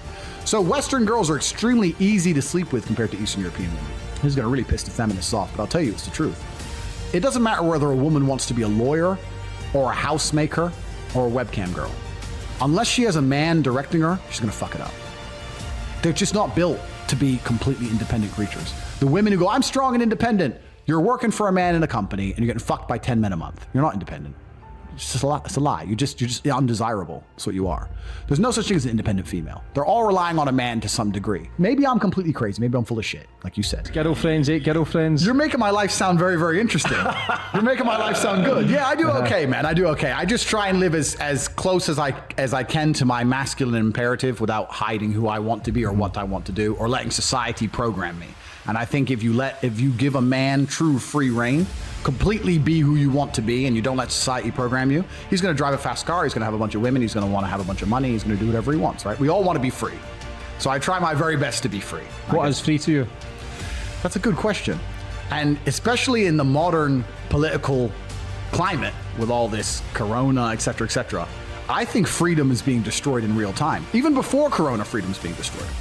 If you look at even very basic things, right? Like freedom of speech. If a man isn't free to say what he thinks in the way he wants to say it, if political correctness or hate speech or whatever, if a man can't even express himself the way he thinks it, is he free? You know? And what they do first is they restrict your speech, because if they restrict your speech, then they can start to restrict your thoughts. If you're not allowed to ever say it, then you're probably not going to think it so often. This is why it's done on purpose. So I don't think that society is very free at all. And I think that in regards to keeping our employment, keeping our money coming in, making sure we don't lose our social medias, every single person has to censor themselves to some degree. And I try very, very best to skirt that line, you know, as far as possible. So I feel free. Freedom is the ability to scream when you want to scream, be angry when you want to be angry, smile when you want to smile, say what you want, do what you want. And that's a very, very rare commodity in the modern world. That's extremely rare. So that's what I would consider free. Yeah. Okay, so yeah, I am half English, half American. My father was in the Air Force. He was based at Chick Sands in the UK. He met my mother. They were fortunate enough to have this perfect child you see in front of you. I have a brother and a sister. We moved back to America, and I lived the first 10 years of my life in the United States. And my father was a chess master. That was his job. After he retired from the Air Force, he was a professional chess player. So I grew up around professional chess players, which is kind of an unusual climate to grow up in, because you're growing up around all these ultra intelligent, semi-autistic, they're weirdos, right? Yeah. You can't be that good at chess and be normal, right? They're like human calculators. They're all a bit strange, and you have ex-KGB members and like math nerds, and it's just a very weird kind of climate. And my father was a chess master, but my father was very unique because my father was also a professional wrestler and had physicality. So you have like a bunch of dorks. Then you have my dad, this big black dude, and he's like competing in the chess world. So I grew up in a very kind of strange world, and I was a professional chess player. I was on my path to being a professional chess player. At the age of 5, I was the state chess champion for Indiana, and I was the best ranked player under the age of 10, and I was on my way. So I played chess for the early part of my life, and then at the age of 11, my mother and father split up. My mom took me back to Luton. Great place. Lovely. So from the age of 11, I grew up in Luton. So that's the very beginning of the story. And a lot's happened between now and then, and here I am. Yeah, that's a good question. And a lot of people talk about how stressful it was that their parents broke up. And I mean, obviously I was very, very young. I don't think I was necessarily too upset by it. You know, I was still, my father was very realistic with me, and he said, look, I'm still going to see you, but you're going to England. It is what it is. So I don't think I was particularly upset by it. I definitely wouldn't say I was traumatized by it, but it did alter my life trajectory because I lost my chess coach. Up until then, I played chess 3-4 hours a day. It's all I did was chess, chess, chess. When we left, not only is there no chess scene in England like there's in America. In America, there's lots of chess in the schools and these kind of things. There's no chess scene, plus I had no coach. So for a while, I was kind of lost, I would say. I had 4 hours free a day that I never used to previously have. And I mean, I didn't get into too much trouble or too much mischief, but I was certainly a bit, how can I replace this thing I used to do all of the time? What did you replace it with? I ended up replacing it with fighting. Yeah, from a young age? From around about 15, 16, I started kickboxing. And I think that fighting and chess are extremely similar. To me, they aligned. They fulfilled the same gaps in my psyche, right? People always say, how did you go from being a chess player, which everyone sees as geeky, to a kickboxer? And I said, well, chess is one-on-one battle, right? That's all it is. There's no luck involved. There's no team. There's no wind that can blow the ball. There's no, it's one-on-one. It's a fight. If you lose, you messed up. And fighting feels the same for me. So for me, I thought, well, okay, I can't learn chess well enough without a coach. And I can't find a coach in the UK who I trust to teach me chess, but I can find a coach who can teach me to kick people's ass. So that's kind of how it started. How did you end up going through the ranks and winning world titles? Fighting's kind of weird, right? I think if you talk to any fighter, everyone who starts, I mean, lots of people say they had aspirations of being the world title or the world champion at the beginning. I just turned up to training one step at a time, right? I just wanted to be good. So my coach said, you have to train 7 times a week. I said, okay. So I just obeyed. I was just a worker ant. I just did as I was told. And then you win, and you win again, and you win again, and you get a title shot, you win, and before you know it, you get up there. My first ever world title fight was on 3 days' notice.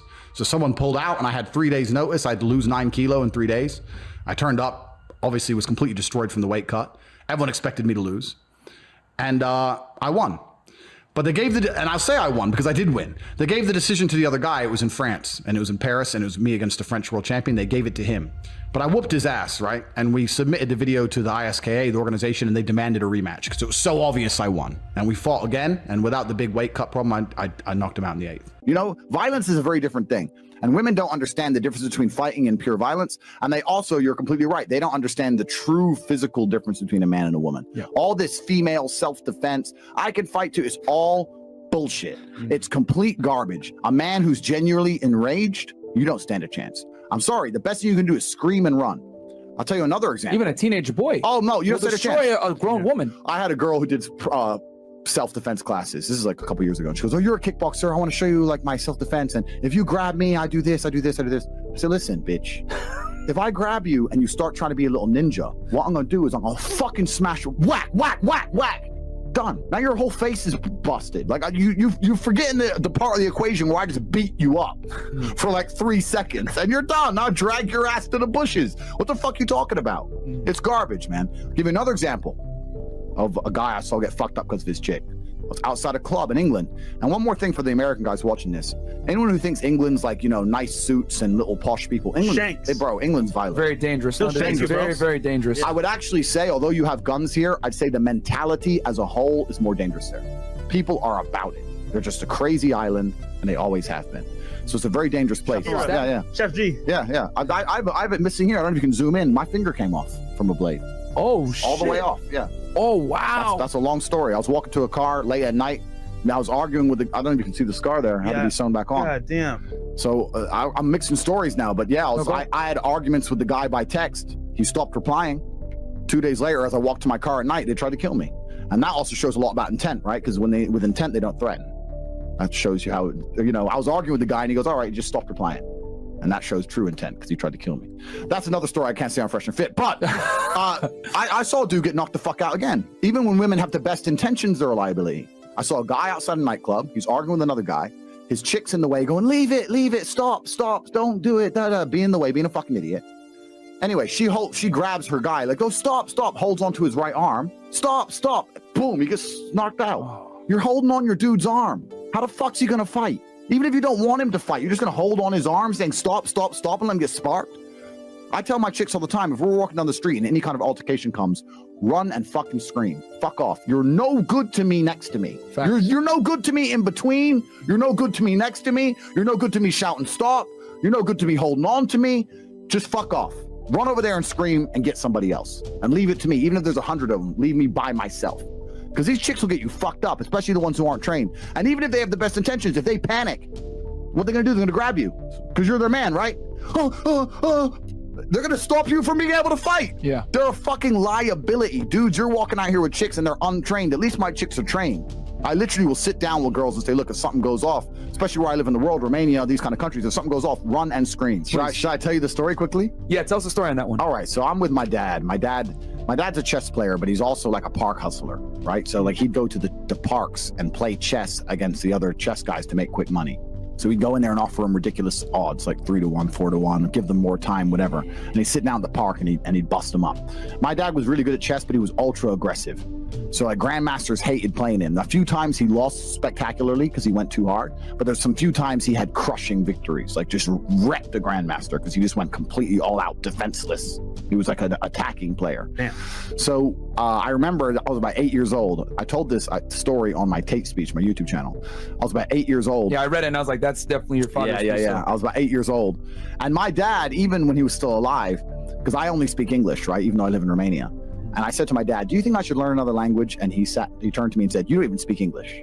And what he meant is most people don't even have a grasp of the English language. Think how many words are in English you don't even know, right? So what he was saying to me is you don't need to learn anything else, you need to learn English, which was funny. But my father spoke a very particular brand of English, and that's what this story is about. So it was Detroit. It was 3 a.m. We were in a gas station. I was walking around. I remember looking at the Cheetos. I'm 8. Who doesn't like Cheetos? And I heard an altercation near the front of the till. I heard like some scuffling, etc. I don't know what exactly happened, but I came to the front and my dad was getting jumped by 4 Mexican guys. Right? So they're hitting him, bang, bang. One of them got a bottle, start smashing him. They're beating the shit out of him. Even as my dad was getting his ass kicked, I'm 8. I'm standing there just frozen. As he was getting his ass kicked, he turned to me and I remember he growled at me and he went, run, to me as he was getting beaten, right?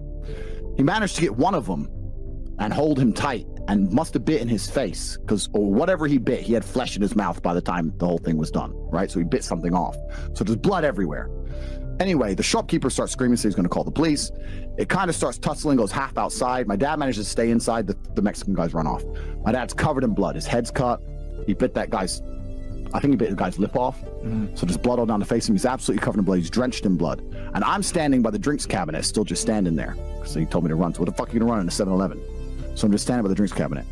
He said, son. So I came over there. My dad's standing there. He's talking to the shopkeeper. The shopkeeper was Korean, saying, it wasn't your fault, blah, blah, blah. Anyway, police come. And the police look through the CCTV. They see that my dad fought all these guys off. And the police officer said, so what's your job? What do you do? And he was taking the statement. My dad said, I'm a chess player. And the police officer said, chess player? Maybe you should be something else.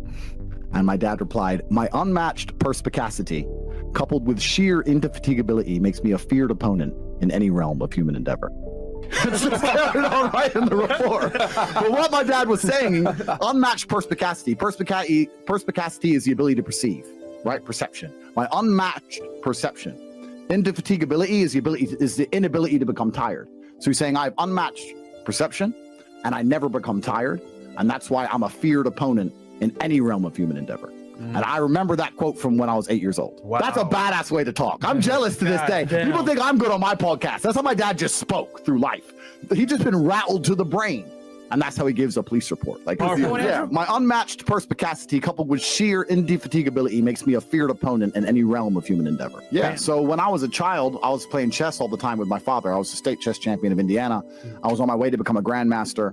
And then when my mother and father decided to break up, we decided to move back to England because England has a social housing program, right? In America, you're broke. But in England, you can get a house, you get a bit of food, that kind of stuff. It's actually kind of crazy, not to get political, but Americans, especially the conservatives, are constantly harping on about, we don't want this to become a socialist country. And they call Europe socialist countries. But the tax rate in England is about the same as here. And there you get free health care, a free house if you're broke. What do they give you in America? Nothing. They're too busy bombing countries. Stupid. So so we moved back over there. My dad. Andrew is American for you guys that are wondering. American. Yeah. He's American and he's British, guys. Yeah, so I'm half. So my dad stayed here in America, so I lost my chess coach. And it's hard to stay dedicated and stay good without a coach, right? So for a long time, I played a bit of chess. I did a little bit back and forth, etc. And when I realized I needed probably 13, 14, I was missing all that time I spent playing chess. I was looking for something that was similar, and I ended up choosing fighting. I started with karate. I got a black belt in Shotokan, and I moved on to kickboxing, and I fought K1, and I've had MMA fights as well. So to me, they're very, very similar. They're one-on-one.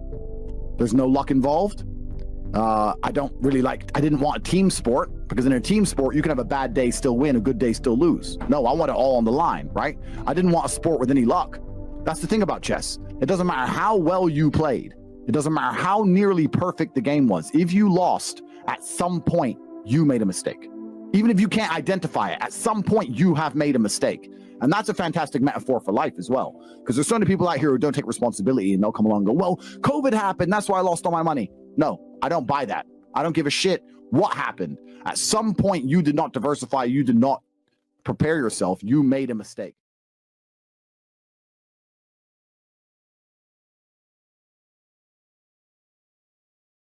Every single man of value has built his value. I think that women can be born with value. Women reproduce, right? And if you're born pretty, you're automatically valuable. You don't have to do very much. You just need to get pregnant at some point. Every man wants you because you're hot anyway, and your life is already good. But as a man, to be a valuable man, you need to have intellect, wit, intelligence, money, strength, all these things. And these things are only respectable if you've built them yourself, right?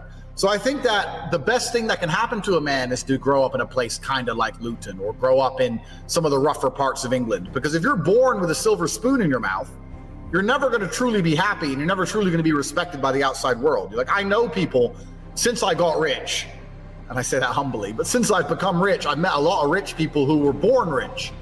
And there's nothing about them. They have no grit as an individual. They have no resistance to the outside world. They're depressed or stressed because of minor crap. Like, they don't. I'm from Luton, right? So and now I'm a millionaire, and now you're gonna come at me with a problem. Whatever. But these people literally can't handle the world, and they don't appreciate money. They don't appreciate their lives. I think the best life someone can have is starting relatively low down and working your way up, because it's only the progression of life which is interesting, right? It's not the end goal; it's the progression. So I'm glad I was raised in Luton. Like I recently bought a very expensive car, too expensive. I'm an idiot. I bought a Bugatti, and when I was at the Bugatti dinner, everyone else there was either daddy's money or oil money, right? And they had no respect for anything. Like to me, it was a massive deal. But because they'd never ever been poor, they had no respect for it. So it's kind of like, you can be a working class man and sit down with a cup of tea at the end of the day, and you'll enjoy that cup of tea more than this oil billionaire will enjoy his $5 million car. Because they have no respect for anything. So if you don't respect something, you can't value anything. If you don't value anything, you can't be happy. It's kind of like if you're in a car traveling at 100 miles an hour, it doesn't feel fast, right? But when you're accelerating to 100, it feels fast. That's how life works. It's not about being in a particular place. It's about getting there. That's the only part that's fun. Being there is whatever. So if you're born with it, then I think life can be kind of sad. So yeah, I'm super happy I grew up broke in Luton on free school dinners. I'm super happy for that. And And I'm not happy now that I have money. I'm happy that I've worked really, really hard, like you said, and achieved goals, whatever, whether they're kickboxing or financial or whatever. That's all life's about. That's all life's really.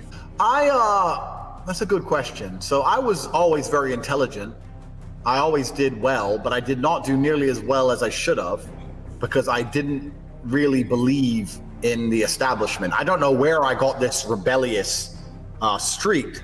But from the very beginning, I'm talking about from the age of 13, 14, I understood or I believed that school was bullshit and would not make me rich.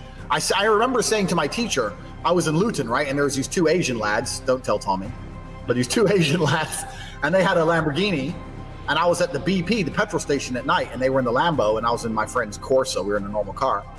And I said to my friend, when you look at them in their Lamborghini, do you think he studied hard in school, or do you think he's a drug dealer? And my friend said, drug dealer. I was like, doesn't this prove to everyone that nobody believes you get rich from school? Nobody believes it. I said this to my teacher. He's like, no, but if you go to college and you go to university. I was like, whoa, I'm gonna be 20 what, 25? What? No, I want money now. I don't have time for this junk. So I never really tried. I passed every grade with C's and B's. I could have got A stars easily, but I didn't believe in the whole system. And even now, to this day, I don't believe in the system. I'm very anti-government. I'm very anti-bank. I do not believe any of the things we're told or taught in school are useful. I don't believe any of the stuff on the news. Even things about wealth creation. You just mentioned my website. People talk about how to make money. I have people come to me all the time, and all of their ideas about how to get rich never worked for me. And I'm not saying they wouldn't work for you, but the way I got rich was completely separate to everything I was told. I was told to make money, save money, buy a house. And yeah, that worked 30, 40 years ago. But look at the average price of a house now compared to wages. Buy a house? What? It's going to take me 25 years to buy that house. Like, I want to be rich now. So I think a lot of the things are outdated. A lot of the things they teach are specifically designed to put you in a state of mind where you just obey and comply. This is what I believe school is for. It's to train worker ants. And I didn't want to be a worker ant. So my teacher would always sit there and go, Andrew, you're the biggest waste of potential I've ever seen, because you could be so smart, but you just don't listen.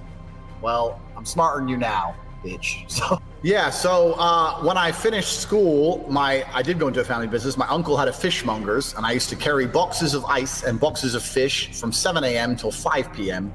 for 40 quid a day. In the cold, heavy boxes of fish. That was it. And I wanted to be a kickboxer, right? Because I started to fight. I started to train to fight. But truly, I've always had the mentality that I just want money. I just want money. I don't believe in the idea that you need to be passionate about something to become rich from it. Do you think the billionaires who sell concrete are passionate about concrete? No, they like money, right? So if you're passionate about money, then you can be passionate about anything that makes a profit. So even from a very young age, I wanted money. I don't know where I got this streak. It's the competitive element in me, right? I think it's for the same reason I love to fight. But I remember I went to college, I finished school, I went to college, I didn't go to university, but I remember walking to college and a guy drove past me in a Ferrari. And I said to my friend, look at that Ferrari. And he goes, yeah, nice car. And I said to him, doesn't that bother you? And he's like, why would it bother me? I was like, because this guy, he knows something about the world that we don't know. Like, the idea of us saving $400,000 or whatever for this car is insane. What does he know that we don't know? There's a hack in the matrix. There's a glitch. Something's happening and we're missing out. And he called me crazy, but even back then I was just annoyed at the fact. I was like, well, no, I want things and I want freedom, right? I think that's what a lot of it comes down to, is I wanted freedom. So I was always obsessed with trying to find a way to make money, and I very foolishly believed that fighting would make me money. But you and I both know that's the hardest career in the world to try and get a payday from. So yeah, I was carrying fish boxes and fighting at the beginning. That's kind of how it started. So the only part of the story that's not been said yet is that my father is a chess master. My father was a chess grandmaster. So when I was in America, I was very, very heavily into chess. So I was state chess champion age 6, and I was training on my way to become a grandmaster. I would have been a grandmaster by the time I was 12 if I continued training with chess. And so I was doing competitions every weekend. I was always competing. And chess is a game in which there is no luck. It's one-on-one. and it's very brutal. It's a brutal game. So when I moved to England, my chess career kind of ended because my father was most of the time still in America, coming back and forth. I didn't have a coach anymore. Also, chess is not very big in England like it is in America. In America, chess is all the schools and stuff, and I was getting scholarships from chess. There's none of that in England. So all the chess ended. So I was looking for something else, which is one-on-one, which is brutal, which is there's no luck involved. And most sports aren't like that, right? You can have a bad day on the soccer field, but your team can help you, or your team can save you.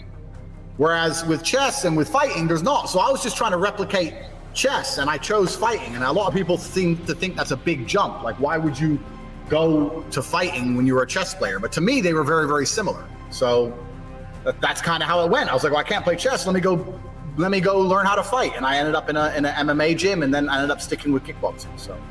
Yeah, so I was stupid, right? So I just Googled Luton no rule. I wanted to be a cage fighter because I'm a teenager, right? So I Googled Luton no rules fighting. And I found my coach, who I stayed with my entire career, is a Bosnian guy. He's from Sarajevo. And I turned up, and it was him and 5 other Bosnian guys in this dingy little room. That was it. That was the only fight gym that we had. And he said, "Can you fight?" And I was like, "I think so. Bit." Put gloves on, he knocked me clean out. And I just kept turning up like an idiot, right? So my first fights were cage fights. I had 7 cage fights. And then I had at the time, K1 was really big back then. I sound like an old man now, but K1 was really big. And I got paid more to do kickboxing, and I signed a kickboxing contract, which wouldn't let me fight MMA. And I ended up sticking with kickboxing, became 4-time world champion. So I fought all around the world, fought in 15 countries. So yeah, it was just a matter of, you can't half do fighting, right? You're gonna if you're gonna fight, you have to live it. So that's what I did. I decided, you know what? I'm gonna live fighting. I'm hopefully it's gonna pay me some money. And on the side, I was always trying to make some money. I always had these business ideas and schemes. I was always trying to do this and that, as well as fighting. But that's kind of how I lived for a good 10 years, just struggling to pay the rent. You know, even as a world champion kickboxer, it's not like boxing. You know, like, I'd make for a fight, let's say 50,000, which sounds like a lot, but you're fighting twice a year. You got to pay your manager, you got to pay your rent, you got to pay your car. You're not rich. I wasn't Anthony Joshua or anything like that, you know. So it was a hard life for a while. Yeah. And the worst thing about kickboxing is the big money is in tournaments, and tournaments is 3 or 4 fights in one night, kind of like prize fighter. So all the big money is 3 or 4 fights in one night. So the few times I got big paydays, let's say 100, 150,000. I had to have to win 3 fights in one night. And no matter how good you are, there's always a degree of luck to that, right?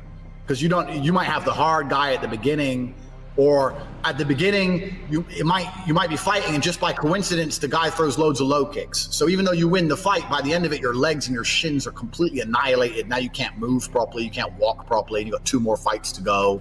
Like, there's a bunch of luck involved in tournaments as well. And just the way kickboxing works is, it's all tournaments. So there's been plenty of times I had to fight 2 or 3 times in one night to try and make money. But I was always trying to make money on the side. And when I say I retired, I took about a 4-year hiatus. I actually fought twice this year or last year. I came back. Last year, yeah, 2020. I came back and kicked some ass again. But I took a 4-year hiatus. And the reason I took a hiatus is I was like, look, I'm giving this 6 hours a day, 6 days a week of my energy. I'm tired of this now. I need to find a way to get rich. I want to be rich. I don't know why. I just thought I want more freedom. I'm tired of fucking struggling to pay the bills. And if I take these 6 hours a day I'm spending in the fight gym and put them towards something else, I think I can make some money. So that's kind of what I did, and it worked out okay in the end. So Jake Paul made the call out video. Did you see when he called out Conor McGregor? I did, yeah. And he disrespected Conor McGregor. Here's the thing here's the mistake that everybody's making about Jake Paul. Because I put this on my Twitter account. You can go back and verify. You know I don't lie anyway. I said Jake Paul's going to finish Askren in 30 seconds. And everyone's like, whoa, Askren's a fighter, blah, blah, this crap. I knew Jake Paul would smoke him because Jake Paul is the person I used to be. He's a cocky, arrogant young man who's training his ass off. You think Jake Paul isn't training? They're like, oh, he's just a YouTuber. He's training with Canelo and Ryan Garcia. They're making out like he's just some retard YouTuber. The guy is training his ass off. He's not running his mouth to people without training. He's getting in there to win. And someone like Ben Askren with no striking skills, of course he's going to get sparked. So I made the point to Jake Paul that, look, you're very lucky that you can make millions and millions of dollars from fighting right from the get-go because you're an internet clown. That's what you are with your little YouTube channel. There's a whole bunch of people out here who are much better than you who can't even pay the rent. And for all of their sake, I want to kick your ass because you've had it easy. Of course you can train hard and win, right? You're getting millions and millions of dollars per fight. You're not even fighting anyone good. So I made a video that called him out after the Conor McGregor thing, and it went viral on the internet, but he didn't reply to me because he knows that he doesn't want it. He doesn't want the smoke. I'd have to train. I'd train hard, but I'd certainly beat him.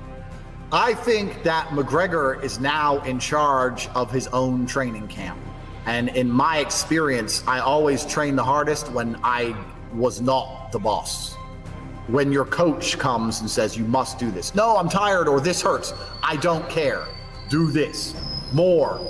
I think Conor's like chosen to do what he wants to do and is not doing what he doesn't want to do. And for that reason, I think it's going to struggle for him to be as good as he was. That's what I think, but we'll see. Yeah, so I got in the house. I ended up getting kicked out after 11 days, which is, I'll tell you the story of that. But the Big Brother house is a unique place because they deliberately choose.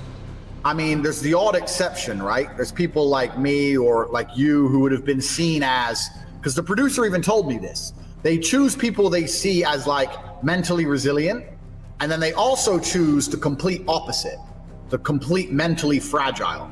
So you have this polarity that makes the show good, where some people are just like, what's the big problem? And someone else is having a full-on mental breakdown, right? So a lot of the people you're in the house with are children. And when I say children, I mean they're emotionally children, like crying that they miss their family after 2 days, panic attacks, dumb crap, like over nothing. Like just these are the most mentally fragile people that applied to the auditions. That's why they got picked. So you're in a house with a bunch of idiots, and they deliberately make it very difficult. There's very little food. I'm sure you meet your minimum calories per day by law, right? But when you have that many people in the house and like someone grabs a snack, but there's never enough food, so you're hungry, it's the first thing. The lights stay on 24/7, and the lights are studio lights, so you can't sleep because they're too bright. The house is too hot on purpose. They keep the heating on. So you're hungry, you're hot, you're tired, and they're trying to just torture you into having mental breakdown. That's the whole point. They want you to scream and cry like a baby, right? And so it was interesting for me the few days I was in there. I didn't really say all that much. I was very observant, trying to work out where the true weak links were. And then eventually there was 2 houses. They moved me from one house, the other house, to the main house. And when I walked in there, I decided to cause chaos. And I walked in there and said, look, I've been watching all of your, what do you call it when you go talk to the diary room, whatever. Yeah, the diary room, yeah. Yeah. I've been watching all your diary rooms and watching you all in real time from the other house. You're all snakes and you all bitch about each other. Because I've been seeing it all. I don't trust any of you. It's my first words. And the house erupted. I think you can still find it on YouTube. The house erupted. It went nuts. All the dudes started threatening me, so like trying to act like tough guys. They obviously didn't know my pedigree, right? They didn't know who I was. So the whole house went nuts. And what happened after this is there was these 2 vegan girls. They were vegan, and they were completely like just they needed, the producers brought in a plant for them to stroke because the grass was fake, and they said if they don't touch plants they lose their life force. Like they were completely whatever. And the vegan girl said that I had a reptilian energy and she was scared of me, so she quit. I didn't even talk to her. I didn't even know she, like I didn't even talk to her. So she quit. And then these other guys in the house all started white knighting for her, right? Like these other 4 guys, like, you picked on Emma. I was like, picked on Emma? I literally have never said a word to Emma in my fucking life. I just came in and told you you're all idiots, which you are. Like, what's the issue? So anyway, these 4 guys, it got to a point where they started threatening me. And the diary room went off. I went to the diary room and they said, look, Andrew, we need a guarantee from you in the event of a physical altercation that you'll wait for security. And I was like, no. The rules of the house are that no one attacks anyone. Because these 4 idiot men feel tough in their little gang, and now they think, now you know there's going to be a fist fight. You're telling me to pull a Floyd Mayweather until security turns up. No, if anyone touches me, I'm going to smash their face in. No one should touch me. I'm not going to touch them. You're not asking me to not attack them because you know I have control, right? Because I have self-control, you know I'll never attack them. But you don't trust these babies to not try it with me. So anyway, we got into a disagreement with the producer, and then eventually they just booted me out for some unknown reason. And the truth was, they realized across months, sooner or later, one of these guys is going to swing and get hurt. And they just thought, look, we have to kick someone out. Better to kick one guy out than all 5 of the other dudes. So I had to go. That was the end of my Big Brother story after 11 days. So I was just too calm, too collected, and I could fight too well. So they kicked me out. I didn't do nothing wrong. I didn't hurt nobody. But that's the story. I did have a plan, and my plan was to absolutely sow anarchy. Like when I first walked in there and I upset everybody. My plan was to make sure everyone was as miserable as possible, because I knew that I am too mentally resilient to be affected by negativity in the house. Like, I don't know these people. A lot of these people after 3 days are hugging and saying, wow, we're a family now, like a bunch of crap. I didn't know these people. I don't like these people, right? So I just wanted misery. That was my plan. I just wanted to upset everybody because I believed I would have most influence over the situation if all these people are too busy crying to realize what's really going on. So my plan was always to cause issues from the start. I was definitely deviant. I definitely wanted to upset everyone. When all those guys wanted to fight me, I loved it. I wasn't intimidated. I thought it was great. Like, I was just chilling. I was just like, well, anytime, any place you can swing for, I'm chilling on the couch, come. But the producers got very scared once they realized that I was too good at annoying these dudes. And eventually one of them was going to make the mistake. And then when they tried to get me to sign a piece of paper that I wouldn't protect myself, that was just insane. That was the end of it. So, yeah. So when I was talking a bit about my history, like we were, when I was 22, 23, I remember watching The Matrix. And, you know, in the scene in The Matrix where you see Neo and he downloads all those programs to his brain that teaches him how, like, he knows Kung Fu or he knows how to fly a helicopter or all this stuff. I was like, where can I learn? I want something where I can just learn the things I'm interested in. I don't want to go to school. I don't want to do a 4-year degree. I just want to know the things I'm interested in. Like, I want hot girls and money and like all the things I want. Where do I get this from? And it didn't really exist. And that's kind of why I put this website together, is that after I became successful quite unorthodox in a lot of different ways. But I feel like there's some things I can teach, right? So I teach people about cryptocurrency, Bitcoin, that kind of thing. We have a DeFi guide on there that teaches everyone how to make money with that. We have, I for a long time, I ran a webcam studio. So I had girls who would sit and talk on the internet, you know, like the chat lines. So I'd have girls who sit and talk on the webcam. So I have a course there that teaches like the psychology. It's not so much about how to get a girlfriend. It's about the psychology of when you have 75 women working for you, you learn a little bit about how women think and how women are programmed, right? And how is best to make them listen to you, I guess, effectively. Not in a horrible, manipulative way, in a complete opposite. So I teach that on there. So it's kind of like my life knowledge is kind of what I was looking for when I was young. It now exists. If you want to find out how to do certain things that the world won't teach you, it's kind of, a lot of it's taught on CobraTate.com. And then we also have the War Room, which is a network. We have a network with over 1,000 people in it from all around the world. And this is people who, a lot of them are already very rich, a lot of them are already very successful, but it's also guys who are on their way up. And this is just about, I think the world is changing. You'll probably agree with this and understand this, especially after speaking to Tommy. The idea of a social network for everybody is disappearing. Too many people are getting banned. Too many people, you're not allowed to say certain things. And I think that social groups and social networks are getting smaller. And that's kind of what the War Room is. It's a group for people who think like me, people who want to live a masculine life and conquer the world and do what they want and no political correctness, and, you know, and we all work together. So that's kind of what it is. It's its own little social network. So that's kind of the website in a nutshell. That's what it is. I mean, it's not my main income, but it certainly is amazing for me, especially the War Room. There's so many good guys in there that have even helped me. I was in Belarus last week. We had 2 Belarusian War Room guys. I needed a negative COVID test. 2 minutes later, it comes in my email. It's cool to have that kind of network, you know, so it's awesome. People come at me and go, why do I need your help to get a girlfriend? I don't need your help to get a girlfriend. And it's not about that. The PhD course is about how I ran my webcam studio, right? So I had women who would work for me and make $100,000 a year and give it all to me effectively in return for rent and food, effectively. So how do you convince a woman to want to give you all her money? How do you convince a woman to want to obey you? Why would a woman share you with other women? Like there's certain insights in there, which I learned through my career with a webcam company. And that's basically what it is. It's hours and hours of me discussing my webcam company, how it worked, why some girls quit, why some girls stayed, what makes girls happy, what makes girls angry, what to do if what I would do if a girl was not listening to me or screaming at me or et cetera, et cetera.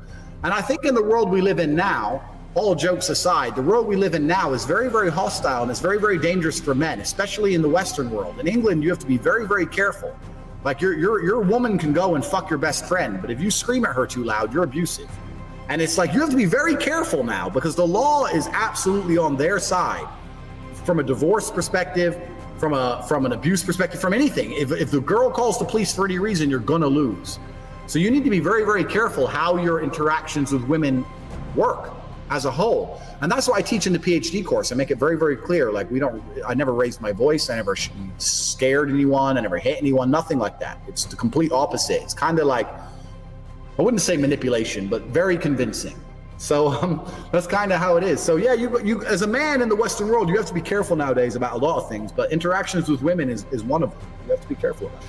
So these are stories I wrote. I wrote these stories back in my fight days. When I was fighting and I was too tired to leave the house because of training. I was exhausted. I wrote some stories and they're all on there. I think they're on the website. If not, you can message the live chat and they'll send them to you. And they're stories I wrote. And I'll leave it at that. I'll let people go discover for themselves. So there's some stories I wrote. I guess, am I an eclectic person? I don't know. I write stories, I play chess, I fight. I do a lot. I run a webcam studio. I do a lot of crazy different things, right? But yeah, there's some stories I wrote and they all have a lesson. So it's kind of like, did you ever watch, remember that wouldn't that be a cool life though? I always kind of thought that'd be cool just to wander around the earth and just get in adventures and meet people. But I guess life's not really that fun. If you start walking in a random direction, it's pretty boring. But Kung Fu made it look fun. And maybe that's why I moved to Romania. I kind of enjoy feeling lost. I've always enjoyed feeling a bit lost. I know that sounds stupid, but I like to feel comfortable, but I kind of like the feeling of looking on a map and thinking, what am I doing here? I kind of like that. And I've found Romania now, and I think Romania is a very good combination of lots of aspects of different countries. I'm pretty happy with it here. And I'm very surprised by it. A lot of people, my friends in London go to me, are you okay in Romania? Like, you got this fast car and these nice watches. Are you okay in Romania? I said, my friend, are you okay in London? Don't worry about me. Worry about you. Like there's far more violence in London than you'll ever find here. Yeah, I think your network is your net worth, right? So if you were in a room full of ice cream experts and all they talked about was ice cream, even if you had no interest in ice cream, eventually you're going to learn about ice cream. You're going to end up hearing so many things about how ice cream is made, how it's stored, how to make the different flavors, the different shaped boxes it can go in, how you transport it, whatever. You're going to accidentally end up knowing a bunch about ice cream, right? So when you're in a group of people who are all about the same thing, which is in the war room, we're looking for freedom, right? And that takes two things. One is financial, because it's easier to be free if you have money. But then also, once you have money, how do you move your money, hide your money? Lots of other ways, right? And then secondly, the other thing we're big on is nationalities and passports, because we live in a world now where the idea of living off grid is impossible. You can't go live in the forest by yourself. That doesn't matter. You can't do that. You're always going to have a passport and a national insurance number and a driver's license. So the second best thing to being off grid is to be on as many grids as possible. So I have 7 passports, and that's taken me a long time to get. But I have specifically gone to countries and sat there and gone through all the hoops and fought and did whatever it took to get the passport. I've specifically looked up my ancestors, found out the ancestor route. My great-great-great-great-grandma was half this. Let me apply there via Ancestry to get a passport. It's amazing how far you can get. And what's crazy is during this Corona scam, and I'll call it a scam, during this Corona scam, I've been traveling the entire world. I've been to 13 countries last year during travel bans. Well, how did I do that? Because if they say that the English are not allowed to fly, I don't use my English passport. If they say the Americans are not allowed into X country, I will use another passport. If you have 7 passports, you're 7 nationalities, you're 7 people. So I could go wherever I wanted because always one of my passports would work, right? You can also translate this across driver's licenses. I have 7 driver's licenses. So if you want to ban me, ban what? You can ban me all you want. I'll keep driving.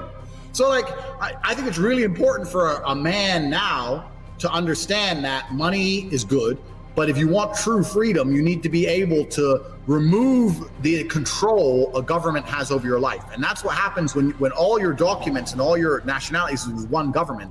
That government controls you. Corona, I was doing this before Corona, and people called me crazy. But Corona has proved how right I was. Look what they've done to people in their countries because of Corona. Locked them up, won't let them leave, won't let them go anywhere. I was walking around, Romania had lockdowns. I was ignoring them, walking around, getting fines on an Estonian passport. How are they going to enforce a Romanian fine on an Estonian passport? They're not going to do anything. Like, so I have freedom that others don't have because I'm prepared for it. And the world we live in now is going to become more and more constricted. This Corona crap was just a test for the future. It's going to become more and more constricted. And if you don't have a network like the War Room with people who are teaching you how to make money remotely, make money online, hide your money, get different nationalities, get different passports, get a vaccine certificate if you don't want to get the vaccine, get driver's licenses. This is the only way you're going to ever be free in 10 years from now. I can guarantee it. Because Corona's proved it. Everyone was messaging on Instagram. How did you get into this place? How did you go into that place? How did you go there? Just flash the right passport. You got to have more than one because they're trying to lock us all down, my friend. I don't want to go conspiracy theory, but I've seen it, you know, and they're trying to restrict us more and more. Soon they're going to take cash away and it's going to be a cashless society. And it's just going to, all they want men to do is just to pay taxes and die. They don't want us to be happy.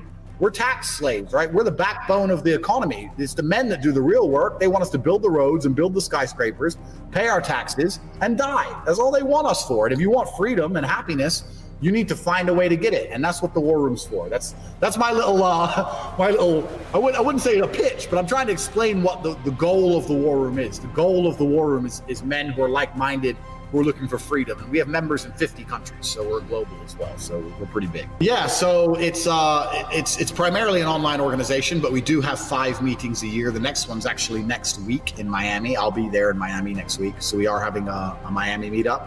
Each meetup has a specific focus. So some of them are focused specifically around nationalities and getting passports. Some of them are specifically about financials, how to make money, lots of different things. So there's different meetups you can attend. But I'm always there. Sometimes we have guest speakers or other members of the War Room themselves who are expert in fields. Like there's people in there who know things I don't know. That's what's so brilliant about it. Even I've learned from it, right? We have some guys in there which are so deep into Bitcoin and this crazy stuff. Like I understand it a bit. These guys are just well down the rabbit hole. I guess you could call them nerds, but they're very, very rich nerds. So you wouldn't call them one, you know, like, and they're giving advice to the entire group and everyone's making a bunch of money. And there's a lot of people in there who know how to do a lot of different things. We have, you name it. We have police officers in Dubai. We have Japanese tattoo artists in Tokyo. You name it. We got people from all walks of life in there, but it's a cool organization, but we're all aiming for the same thing. And that's, we want to try and find a way to stay sovereign in a world which is trying very, very hard to remove the sovereignty from the individual. That's what they're trying to do. And we're trying to combat that the best we can via our network. That's what the world is about. Yeah, and you really have to walk the line now. You have to walk the line very carefully. I've got two YouTubes. I've got Tate Confidential, which is kind of like a day-to-day vlog of my lifestyle kind of thing. How a millionaire idiot spends his money. And then you have Tate Speech, which is where I talk about issues and I talk about topics, but I have to semi-censor myself, right? Because like we said, you have to walk the line. Unfortunately, these companies have got a complete monopoly. And the second unfortunate point is that I believe we live in an attention economy now. I believe that the economy we live in is based on attention. If you can find a way for people to pay attention to you, you will be rich. Look at Jake Paul. He didn't have to learn how to box very good. He already had attention. He's turned it into money. Rihanna can launch a perfume tomorrow. It can smell terrible. It will still make money. Why? Because it's Rihanna. You have to we now live in an attention economy. The idea of how to make money now has changed so much in the last 10 to 15 years. You need to find a way to make people be interested in who you are as an individual and listen to what you say. And social media is obviously very, very important for that.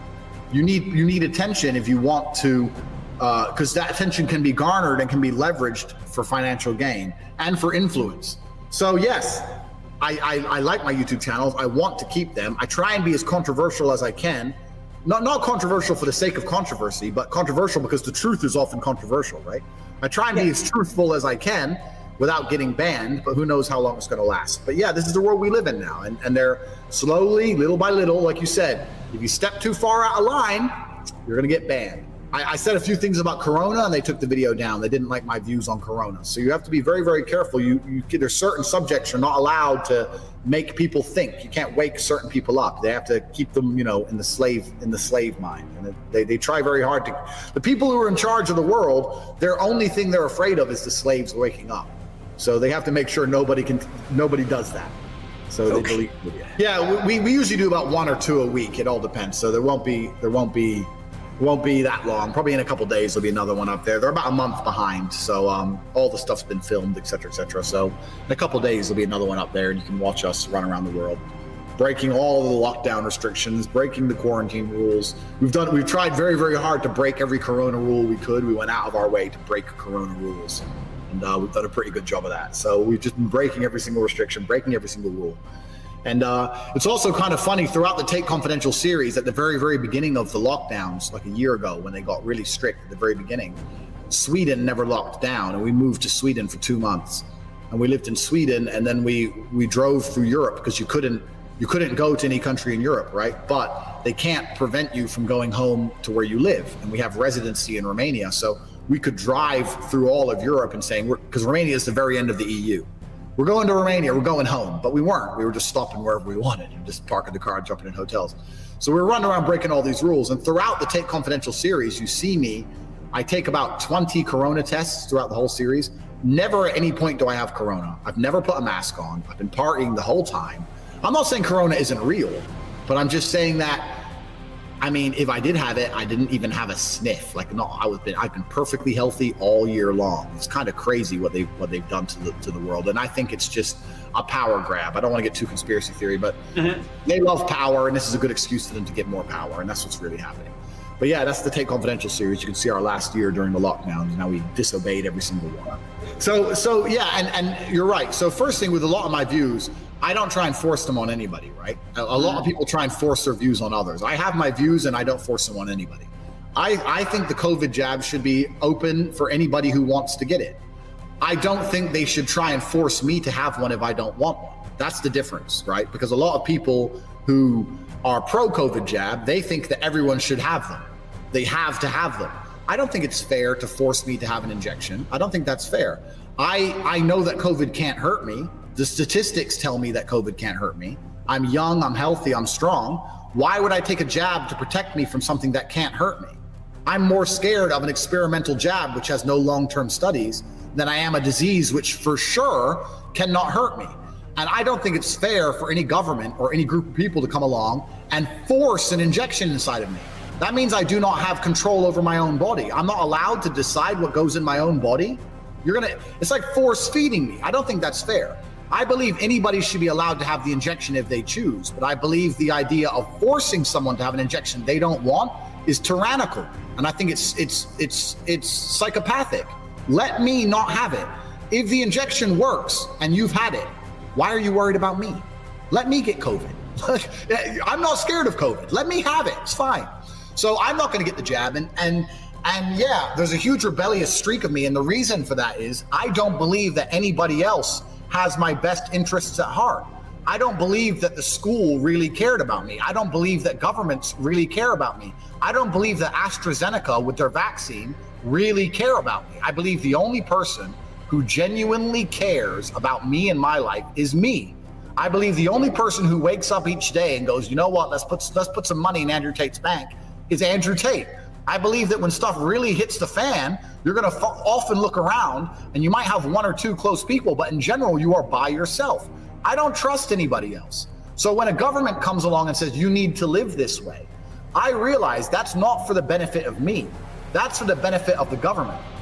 When AstraZeneca says you need this injection, they don't care if I have COVID. They want billions and billions of dollars, like every other huge company in the world. This is the fastest vaccine that's been produced in history. It took 8 years to produce a vaccine. The fastest vaccine before this one took 8 years. This one's pulled off in less than a year. And you're going to tell me they haven't cut a single corner? And if someone does get sick from the vaccine, the media won't report it because the media works with the pharmaceutical companies. So nobody knows what's happening with this injection, and I know I don't need it, so I refuse to take it. So I know that nobody else has my best interests at heart but me. So for that reason, I'm a rebel, right? A government cares about its people the same way that a farmer cares about its cows. It wants the milk, it wants them alive, it wants them healthy enough to slaughter and sell, but it doesn't really care if they're happy or not. No one cares that the majority of men out there are working slave jobs and are depressed and their wife won't even give them a hand job. No one cares about them. Nobody cares about people, right? So I only care about myself, and that's made me a rebel because I only trust me. I trust me. And that's why I can't be programmed. If I have had COVID and I had a really bad experience, and then I believe, okay, you know what, COVID's serious, I believe I need an injection, then I will go get one. But the fact that throughout this entire year, nothing as bad has happened to me, despite me breaking every single rule, I don't see why I'd inject something into myself. I don't care what it is. I don't see the point of it. So yeah, maybe I am a rebel, but I think a lot of it just comes from absolute self-trust. I don't have any faith. And one more thing I'll add into this. It's kind of funny. Once I got rich, when I was kind of like average income, I thought the rich, the elite of the world, were like these hyper intelligent people. But I've sat around the Bugatti table. I've sat there with the other 10 people who bought $5 million cars. These are not smart people. They're not specific. They're not amazing human specimens. They're fat. They're lazy. They were late. They're drunk and sloppy. Like, you think that people at the top are any better than the average person. They're not. The people who work for AstraZeneca are not amazing people. They're just normal humans with marriage problems, and they're semi-depressed, sitting in traffic like everybody else. And the idea that these people will never make a mistake, or that these people are beyond corruption, that they won't sit there and go, oh, well, the vaccine won't hurt most people. A few people will die, but we'll make billions. You really believe that people are so good in their hearts, they're gonna be like, no, we're not gonna. They don't care. They don't care. Nobody cares. That's the way the world works. And the people at the very top have never cared. They locked us all in our houses and destroyed everyone's income. They didn't care. They don't care about us. So I'm a rebel because I don't trust these people. I don't trust them. That's all it is. It's just a matter of I only trust me and people who I know and have a track record with, who have been there for me when I need them to be. So for that reason, I don't trust very much, friend. I guess that's what made me a rebel. I guess maybe I just don't have much trust inside of me. Yeah, I think all of Eastern Europe is the place to be. I think Eastern Europe is the future of Europe. I think that as Western European countries decline, Eastern European countries are on the way up because they have strong borders and they have strong nationalistic tendencies. Countries like Poland, like Slovakia, like Romania, they're very nationalistic. They fly the flag. You must respect their country. You can't come here and talk bad about their country. And I think this is a good place to be. I like all of them, but I prefer Romania the most. Romania is the least civilized of them all. Poland is very, very civilized, very clean. Romania is like 20 years behind, right? It's not civilized, but it's also very chaotic and very corrupt, but that suits me because I have money. So if I like living in a corrupt place when I have money. So if I want to drive at 300 miles an hour, as long as I have money in my pocket, it's not a problem. So I kind of like it here for that reason. Yep, we work together, we train together, we live together. I think that masculine power has always been based on brotherhood or gangs or armies. And when you have men around you who think like you, and the closer you are to those people, the more strong you'll be as a man. If you're by yourself or just you and your wife, it's as hard to be as mentally sharp as if you're with a bunch of other competitive men, right? It's the same reason you train in a fight gym with other fighters. You need other people around you. You know, that mentality. And I try and keep that fight gym mentality in every aspect of my life. So I love living with other men trying to do the same things as me. So we have a big house and there's 4 of us guys who live here, and It's a good vibe. I like that atmosphere. I like the pressure of other guys. You know, if he bench presses X amount, it pisses me off, and I have to go try and beat him. I like that competitive element. Yeah, and this is the true mark. This is the true mark of manhood. Like, so a lot of my friends completely disagree with me, and a lot of them have had the vaccine and they're completely fine. And I'm like, look, we can discuss this. We'll talk about it for 6 hours and then shake hands and stay friends. Nobody cares, right? But this is disappearing from the world now. If someone doesn't agree with somebody, they're having mental breakdowns. And this is a true tenet of masculinity, is that you can have someone who's your friend. You don't have to agree on every single issue, right? You don't have to. And there's nothing wrong with healthy debate, but we're getting in a world now where either debate is not allowed because it's banned, or certain subjects are completely taboo and can't even be discussed. Tommy will tell you about that. Or you can't debate something without losing someone as a friend for life. And that's a shame, because the truth is always somewhere in between the 2 points. It's very rare that somebody's completely right. You have one person here and one person here, and the truth is probably somewhere in the middle. And if you're not going to discuss it and debate it, you're never going to get close to the truth. This is the reality. So yeah, as debate fails, as political correctness is enforced, as they remove debate from public discourse, we're going to get further and further from the truth, and we're going to end up in a fantasy land. And I think we're already halfway there. Yeah, and it's when you say cryptocurrency, it's such a broad field. There's so many coins, so many different ways you can be involved. There's so many different things you can do. It's hard to sum it all up in one. If I had to try and surmise my overall view, I do believe that cryptocurrency is here to stay. I do believe it's never going to go to zero. It's always going to be around. The community around it's too big. The things it can do that traditional money can't do are too worthwhile. I can send $1 million to somebody now in, I don't know, Singapore or Indonesia with basically a few numbers, basically their email address. I can send $1 million. It's going to cost me $1 to do. No bank forms, no questions, no delays. No, why is he sending money to Indonesia? Nothing. So it's too useful to the world. So for this reason, I do believe it's the future, and I do think that everybody should consider getting involved. Certainly, you shouldn't be looking to get involved to get rich quick. It should be like very similar to buying a house. You're investing money. You're going to keep it there for a long time. The value is going to go up slowly, and in the end, you're going to be glad you did it. That's the way to look at cryptocurrency. If you're going to try and get in and get rich quick, then you're taking risks. And this is where you hear the big horror stories and also the big wins. But you don't want to gamble, right? You want to invest intelligently, and this is the way to do it. The pandemic has removed the last faith I had in humanity. nice and positive. You know why? You look at World War II, and everyone said, how did the German people allow the Nazis to do that? And the answer is, well, the German people just did as they were told. And then you look at the pandemic and you see people just doing as they are told, ignoring their eyes, ignoring their ears. Like at the beginning of this, we saw all the videos of people in China falling over, dying. Nobody's seen that. You haven't seen anyone dying in the street. The hospitals are not full. You can go to the hospital right now. You can fall over, bump your head, go hospital. The hospitals are empty. There's no full hospital beds. Everyone's fine. Everyone you look around is fine. But because the news says pandemic, people still believe they're living in a pandemic. They don't trust their own eyes. They don't trust their own ears because the government has told them, just like the Nazis told the Germans, that these people are bad, those people are bad, do this, do this. So I very much understand how the Nazis got away with what they did, because the pandemic has proved that people have not learned a single thing. Nobody will wake up and look around and do what I did, travel the world, look for myself, see with my own eyes and realize I don't see any sick people. The COVID deaths. Yeah, but the deaths of the flu have gone down to zero. You've just labeled all the flu deaths COVID deaths. Everyone knows that. Everybody knows that because the flu deaths have gone from X amount a year to zero, and the COVID deaths have gone from zero to back up to the same number. Everyone knows what's happened, but people are still sitting here going, the pandemic. There is no pandemic. So I am really, really amazed at how far this lie has continued. I'm amazed at how quickly everybody complied. I'm amazed at how, I mean, now people agree with me, many of them. But at the beginning of this, I was saying this. At the very start, people were calling me completely crazy. They'd delete me from Facebook. They would never talk to me again. I was a dangerous individual, right? For telling them that nobody should lock you in your house. I'm telling you, no one should lock you in your house, and you're mad at me?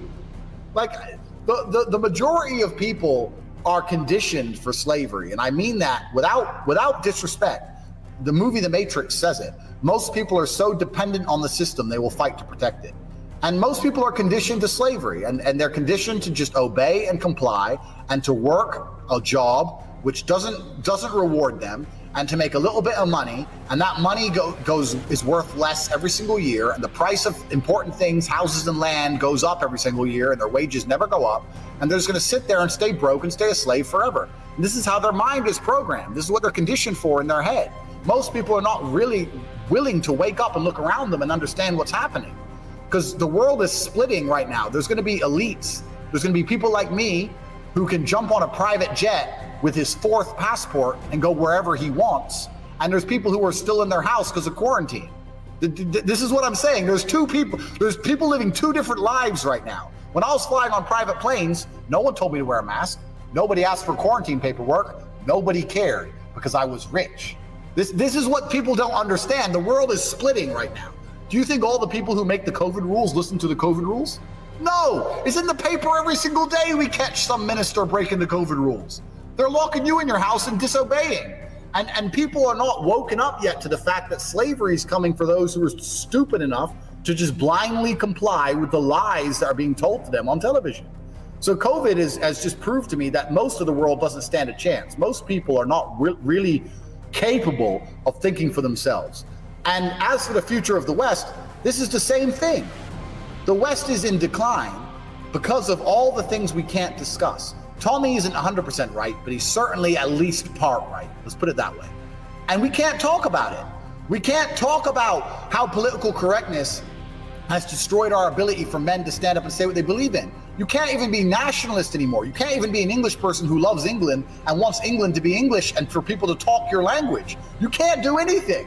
And this is the future of the West, because if you do those things, you are a bad person. Because the news tells you you're a bad person. The TV, the brainwashing, the comply. And this is the future of the West. The future of the West are slaves and elites who ignore all the rules, and crime rates spiraling out of control, and land and property that no one can afford, and ever shrinking wages as most jobs go to robots. That's the future of the West, and that's why I left. Good question. I do not think Romania will leave the EU.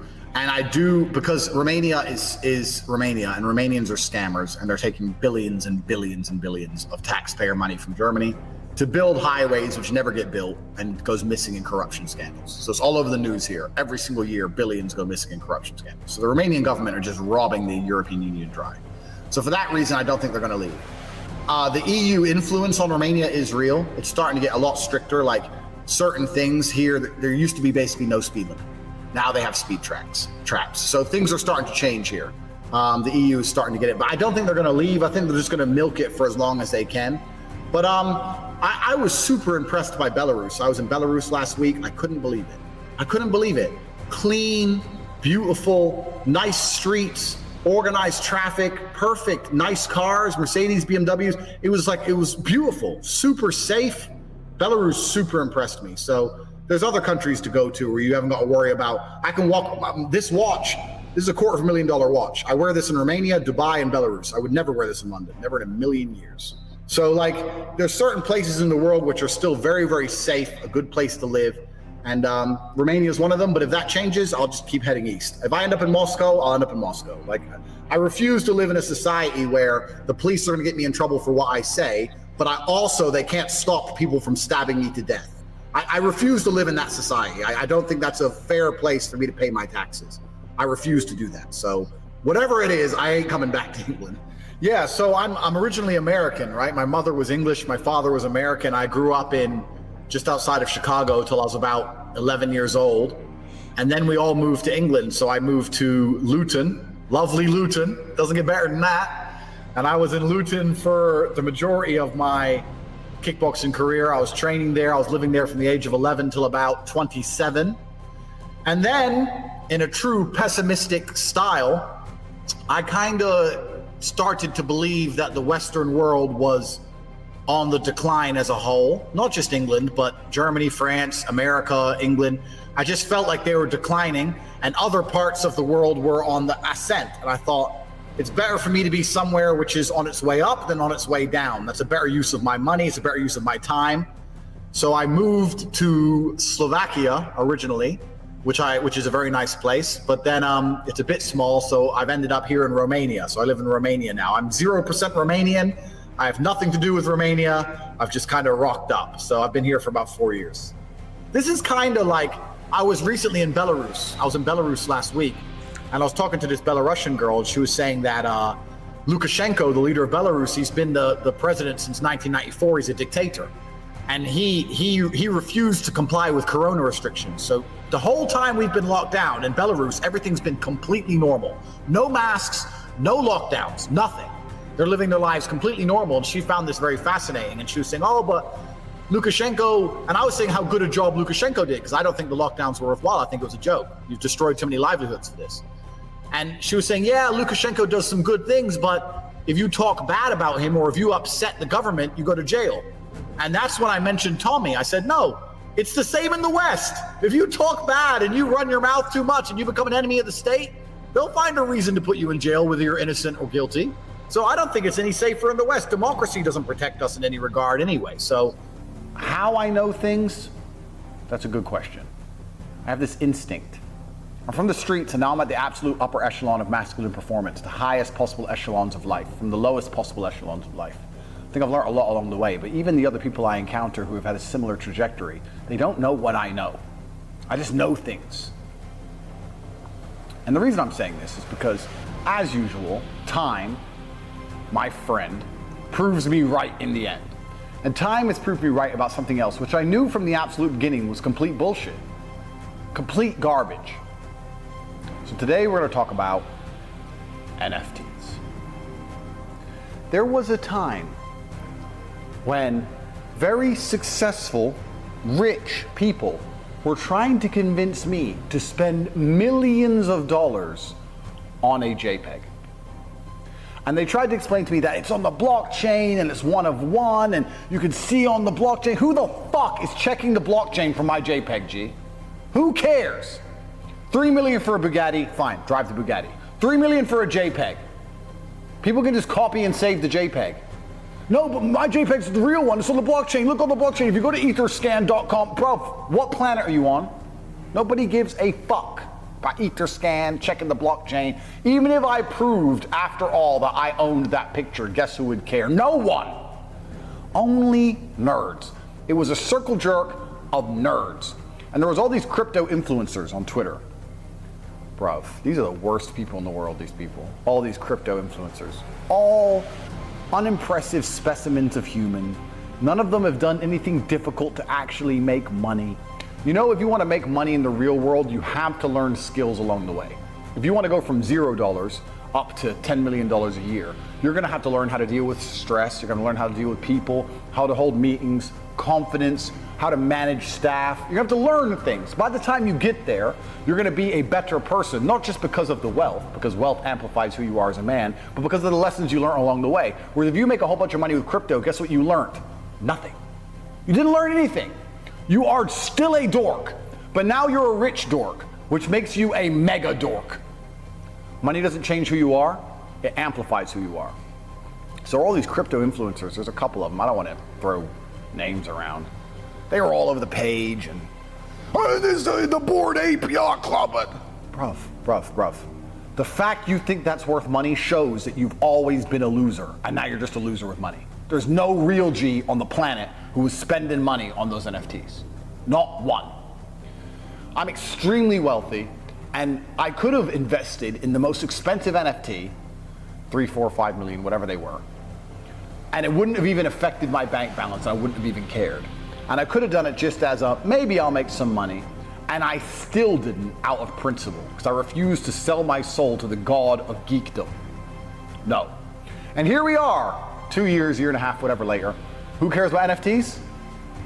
What'd you say? Yes, correct. Nobody. Nobody cares. As usual, I was completely right. Nobody gives a shit. Bro, I saw there was pictures of a rock being sold for like, I don't know, 100 Ether. I can't remember the prices. I just remember seeing it thinking, this is absolutely ridiculous. So I hope all of the people who invested in these NFTs lost all their money. I hope you're all desperate and poor.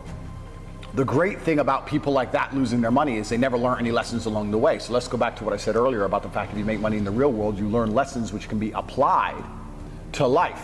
So if you make it in the real world, even if you lose it all, you can make it all again, probably easier because you're a better version of yourself who knows new things. Whereas if you make it all with crypto, which is basically gambling, you get lucky. You don't know anything new. And you certainly are not in the position to go and get a real job or work hard because you've once experienced easy money. So you're not going to wake up and think, I'm going to be a hard worker, money's hard to make. I'm going to be disciplined, I'm going to be motivated. No, you're not one of them. You just want to win another gamble. And you sit there and go, if I can just pull it off one more time, this time I won't be stupid with the money. If I could just do it this once more, I promise I won't buy NFTs, I won't buy JPEGs, I'll buy real things, I'll buy stuff that matters. I'm sorry, God, just one more time, let me go on Etherscan, or let me go and Pancake Swap and buy some shitcoin, please. Do a 200x this shitcoin, please. And they just lose everything. Everyone just loses everything. Continuously gamble to oblivion. You know, one of the coolest things about having loads of money, and people have been speculating about how much money I have, but let's put it this way. I have loads of money. Let's say I invested $100 million tomorrow, chump change. If I get a 10% return, that's 10M. Easy, done. I can get a 2% return, $2 million. Safe, take it, nice and easy, simple. I can put it in ETH or Bitcoin, or I can do a bunch of traditional financial instruments and be a lot safer and more by the book. And I can put in 100 million. I can look for a 1% or a 2%, guaranteed to get it, no risk, get my money back, get 2 million free, buy an apartment, boom, Aikido. Easy. But when you only have $500, you gotta pray for some mass extinction event. You can't just make 2% on $500. And this is why all the dumb money ends up with us, the smart money. This is why the rich get richer and the poor get poorer. Because there's no such thing as free money. I make my 2% because a bunch of people lost money somewhere else. And the person who lost money is someone who put in $500 and managed to pull off a 4X, got up to $2,000. And he sat there and goes, if I could just get to $5,000, then I'll take it out, and lost it. Because you're very greedy when you're poor.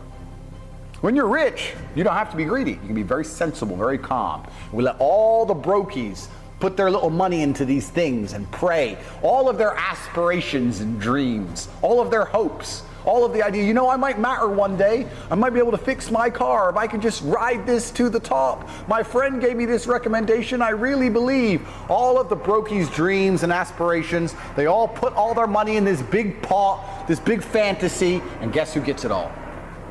Me. People like me sit there and wait for all the brokies' dreams and aspirations to evaporate into the atmosphere. And we come along and scoop it all up and put it in our big money piles behind walls.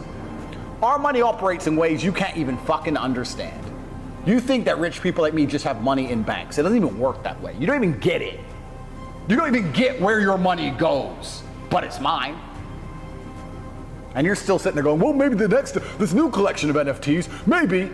Bruv, get a job. You should have had a job the whole time. You got lucky as fuck. Your luck ran out. You're trying to win the fucking lottery again. The odds of it happening are exceptionally low. You should learn some real skills and get a real job. Now, this is a perfect time for me to explain that I have never sold NFTs. In fact, there was a time when I gave free NFTs away with the t-shirts that you could buy on topg.com completely for free. And if you bought a t-shirt, you got a free NFT, and people made actually some money on them. And I did it because if I give them for free, nobody can lose money. And I want to make sure none of my fans ever lose money. I've never endorsed an NFT project because I don't want any of my fans to lose money. I've never endorsed a crypto project because I don't want any of my fans to lose money. It doesn't matter if I endorse a coin tomorrow or launch a coin tomorrow. It doesn't matter if it does a 200x. Eventually, somebody will lose some money. And I refuse to have an Andrew Tate fan who believes in Andrew Tate lose anything.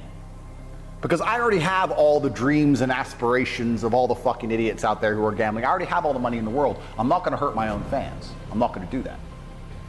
So I've never done these things. I have Hustlers University, the real world, where I teach people how to make money for real. But you have to learn skills. You have to work hard. It's not like crypto gambling. You have to sit there and do lessons and learn things and pay attention and be disciplined and turn up each day and try hard. But I'll teach you how to make money for real. And then by the time you make $10 million, you're the kind of person who can easily make $10 million anytime they want. You upgrade your character as a person. You upgrade yourself as a man. You become a better version, a better avatar to navigate the video game. You learn Aikido.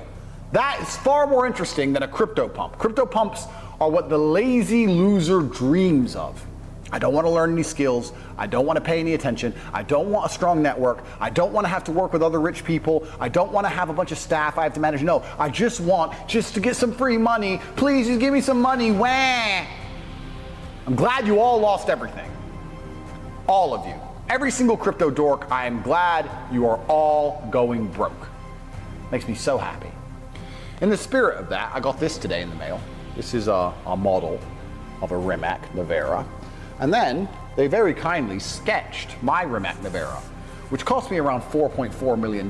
I could have bought a JPEG. It was a tough one. But you know, I thought, instead of buying the JPEG of a monkey, let me buy the fastest car on the planet. And then what I should do is I should have it in exposed red carbon with gray and gold accents, you know? And then I should probably have my name stitched into the seat. And it's almost finished production, and they just sent me this artist sketch from the Rimac design team saying they can't wait for me to go and collect it.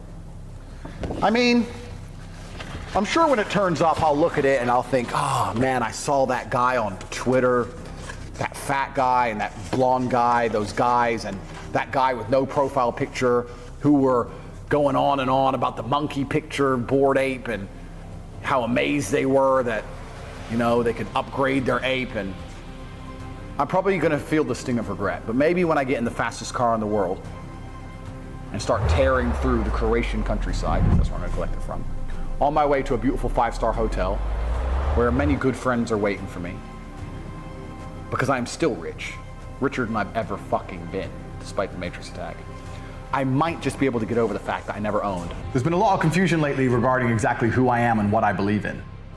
I've been asked a lot of questions regarding my upbringing, my ethnicity, my religion, people trying to understand how I view the world. And for that reason, I've decided to put together 41 tenets, the 41 tenets of Tateism. I've mentioned them a few times before, but I want to actually explain them all here, once and for all. The reason I think they're so important is because they're universally applicable. It doesn't matter if you're black, white, it doesn't matter if you're rich, poor, old, young. It doesn't matter what status or standing you currently have in life. I believe if you live true to these tenets, it is the best possible framework in which you can conduct yourself to be massively successful. I also believe not only do you have a fantastic human experience, but all of the people around you will benefit from your existence. This is the best way to become the most capable, powerful, and competent version of yourself, and by extension, make you the most good for the people who love you, and by further extension, most good to the world as a whole. And for that reason, I wanted to outline them to you and make it very, very clear how I view the world. It doesn't matter if you are in a position where you face a difficult decision and you're not sure which path to take. The tenets will guide you on the correct path. It doesn't matter if you are looking to do something you've never done before and you're not sure exactly how to approach it. It doesn't matter if you are drastically attempting to improve your social standing or your physical capability. Living true to these tenets, in and of itself, pleases God and it pleases the universe, and it makes you an extremely lucky person. Because it's amazing how luck can be self-constructed. And that's why I see myself as exceptionally lucky, as well as exceptionally capable and competent. And that's why my life is so fantastic and I've truly never lost. So I want to outline them to you, and I hope that all the people at home can understand them, pay attention to them, and I hope as many men as possible adopt them, because I truly believe the entire world can be a better place if the male gender as a whole, across all cultures and creeds, live true to these tenets, which have served me fantastically well. I believe that men have the divine imperative to become as capable, powerful, and competent as possible in this life. That is the first tenet, and one of the most powerful. The second, I reserve the human right to hold my own beliefs and practice them as I see fit, and I allow other people the same right to believe and act as they wish. I prefer loving, rewarding, consensual relationships with beautiful, positive, and virtuous women. I believe men and women are different, and that each has their own unique and important strengths and abilities. I believe men have the sacred duty to protect and provide for the important people in their lives. I believe men have the sacred duty to protect the innocence and sanctity of their children and reserve the right and responsibility to raise their children as they see best to ensure their long-term happiness and success. I believe that men have the sacred duty to raise strong, capable, and honorable sons. I believe that men have the sacred duty to raise kind, feminine, and virtuous daughters. I utterly disapprove of violence within romantic or familial relationships. I support good and honest governments and will obey their laws. I prefer to only conduct business dealings with my trusted and vetted brothers. I believe that a man has the sacred duty to hold true to his word and do exactly what he says he will do. I believe that a man's life is difficult and he has the sacred duty to become strong to handle such difficulty. I believe men are personally responsible for their actions and for the results they achieve within their lives. I believe in emotional control and the vital need to become disciplined and professional in all realms. I believe that men have the sacred duty to approach everything in life from a position of strength. I believe that all men have the sacred duty to become men of upright and virtuous character and to live above all possible reproach. I believe it is incumbent upon me to ruthlessly identify my own weaknesses and limitations, and I eagerly work to overcome them and become more capable in all realms. I seek to improve my personal freedom to think, act, and live true to my masculine imperative in all ways. I believe each man has a sacred duty to mold his physical body into the strongest, most resilient, and most capable version of itself possible. I believe that men have the sacred duty to rigorously train themselves both physically and mentally every day. I believe that I have the sacred duty to only eat the highest quality foods possible to maintain my health, virality, and masculine virility. I reserve the right to protect the sanctity of my bloodstream and make my own decisions about medical care and procedures. I affirm the importance of endlessly improving my mental faculties through diligent work, study, and practice. I believe in acquiring wealth and abundance in order to improve my life and do good for those I care about and the world.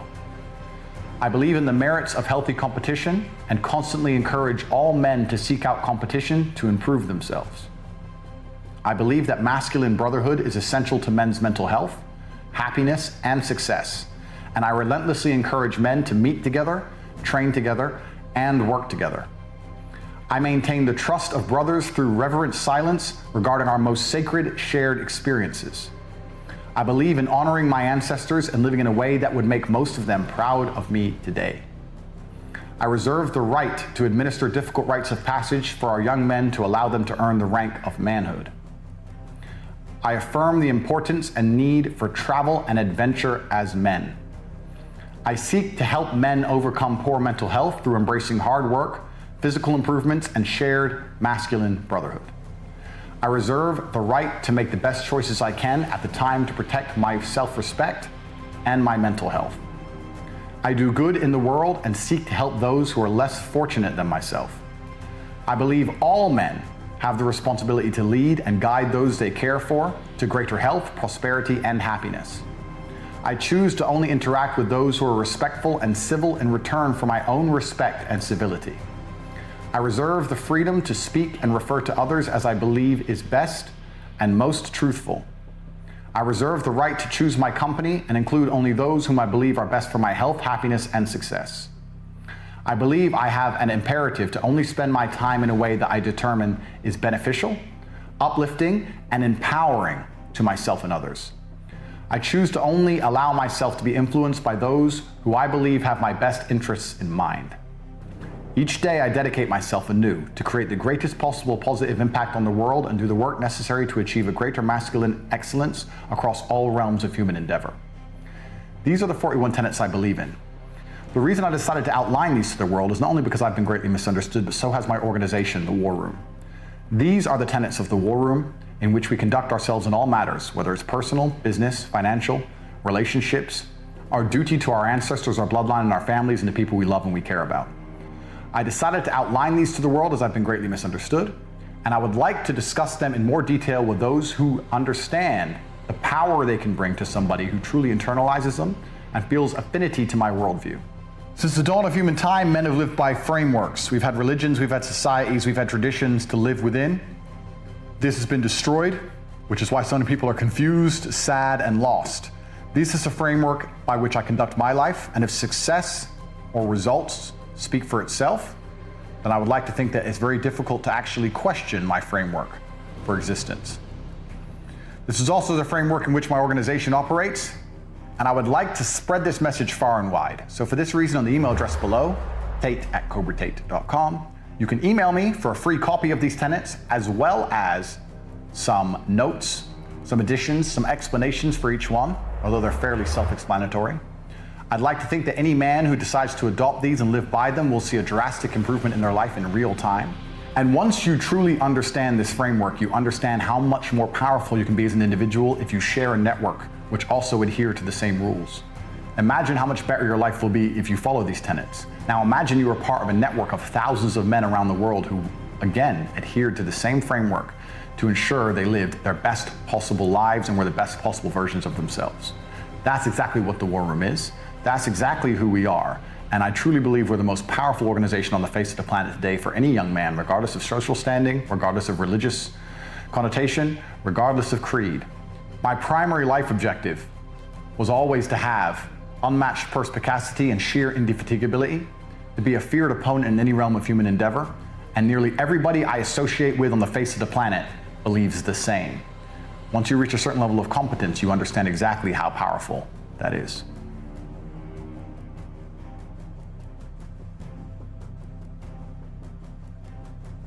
I don't think most women understand what men are looking for in general from life. Okay. And it's not just relationships, it's in general from life.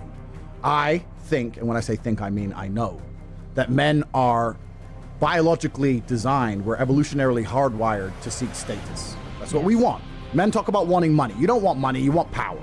You want power, you want status, you want the fast car, you don't care about the car. You want everyone to know you have the car and they can't have the car. Right. If everyone had a Lambo, you wouldn't want a Lambo. Right. Right? Right. So we want status. So every single thing we do is status driven to some degree. It's true. Meaning the female we are with has to add status to our lives in some form. That's why we like beautiful women, right? Right. But a beautiful woman who doesn't behave and doesn't obey isn't really much status. Yep. So when we're looking for status, we want a beautiful woman who is compliant because it's unique and it's scarcity that provides value. Right. So if you want to keep your man happy, you need to think, how do I make my man look better to the world? How do I make him look better in front of other men? You know what? If I were to just make him 2 coffees and shut the fuck up, yeah, he's going to look like the big G and he's going to be in love with me. That's what you have to do. And compliance is something which is going to increase the status of your man in front of other people. Right. And truthfully, it's not really a very big ask. The fact that it's basically pointless is the whole point of it. I drink one, I don't drink the other one. It's just a respect thing. It's doing something which is basically pointless to show you have respect for me. And that's not me being insecure or crazy or whatever. I have a lot of jobs as a man, and I make sure I fulfill my side of the duty fantastically. I'm not going to let anything happen to you. I'm going to take care of us financially, etc., etc.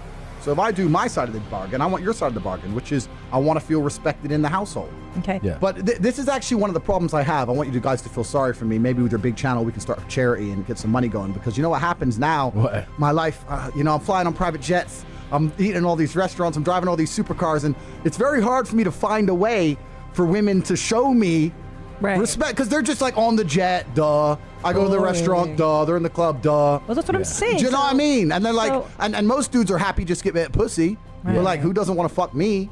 Get rid of that. Get rid of that stupid shit. That won't respect me crap. That's not real. Is that real? Really? You know what? So many women say to me, you're so, Andrew, you know what? You're so rich, but you're smart and you're actually very intelligent. And I know you'd get really bored of a robot. And I'm sitting there thinking, bitch, I wish to God you were a robot. You better shut the fuck up. We talk about star signs? Oh yeah, I'm so glad. Tell me more about Sagittarius rising, you idiots. I don't give a fuck. Give me a robot. All men want robots. That's all we want. Yeah. 4 wives, robots, inshallah. Put the burq on. Yep. What are you talking about? We don't care. 2 coffees. Yeah. That's it. It's nice and easy. There's no such thing as too submissive. There's no such thing. I'm never going to look at a beautiful woman who does everything I say and go, you know what? you do too much of what I say. I want to go get some disagreeable bitch. Yeah. Well, the truth is, you know what's crazy about all of this? Because when people attack my views, what they don't understand is that the relationships I'm describing are not just perfect for the man. Women are absolutely happy serving a man they respect. Women are absolutely happy saying, you know what? I know I have the best man on the planet, and I know I make him happy. Women are happy with that. Yeah, that's true. They're far more happy with that than they are working some fucking career. Yeah. And some garbage. Oh, I have thoughts and opinions and a job. Yeah, shut the fuck up. Have kids, Dumb sit bitch. at home, be quiet, make coffee. Yeah. And it makes everybody happier in the long run. It's good for everyone. I don't know how this is even controversial anymore. Right, but They're deliberately trying to turn women against men. They have to divide the peasants. That's the only way the elites can retain control. They turn the blacks against the whites, the Democrats against the Republicans, the women against the men. It's all a psyop, and they do it purposefully. Listen, a revolution is nothing more than men standing in one place and saying this shit has to change. The reason there's no revolution, despite the absolute tyranny we experience here in the Western world, is because most men aren't allowed out the house because their wife will get mad at them. You have to be home at 10 o'clock. Come home. You're not allowed out. If you're not a king in your own house, then how are you a king anywhere else, right? And the law is set up in a way in the Western world. Like that. The law is set up in the way in the Western world where men have absolutely zero power. Most men are clinically depressed, working jobs they hate, in sexless marriages, and they know they can't leave because they lose the house and they lose the kids and they lose everything else. So they don't have time to be concerned with anything that's actually happening in the world. They keep us divided and distracted, and empowering females is the easiest way to weaken the will of men. What happened when the Romans conquered the Greeks? The first thing they did was kill all the fighting age males. And we live in a world now where they are deliberately killing the fighting age males. They're killing the spirit, the warrior spirit inside of men. And they're doing that by motivating females and empowering them to the point where they're going to sit there and go, you know what? I'm a feminist. You can't tell me what to do. I'm allowed to go out with my friends. He's just my friend. I'm allowed to sleep at his house and drink vodka. Oh, I only sucked his dick. What's the problem? You know what? Fine, we get a divorce. I'm taking the fucking house. Yeah. It's bullshit. Yeah. I think that's the biggest mistake a female could possibly make.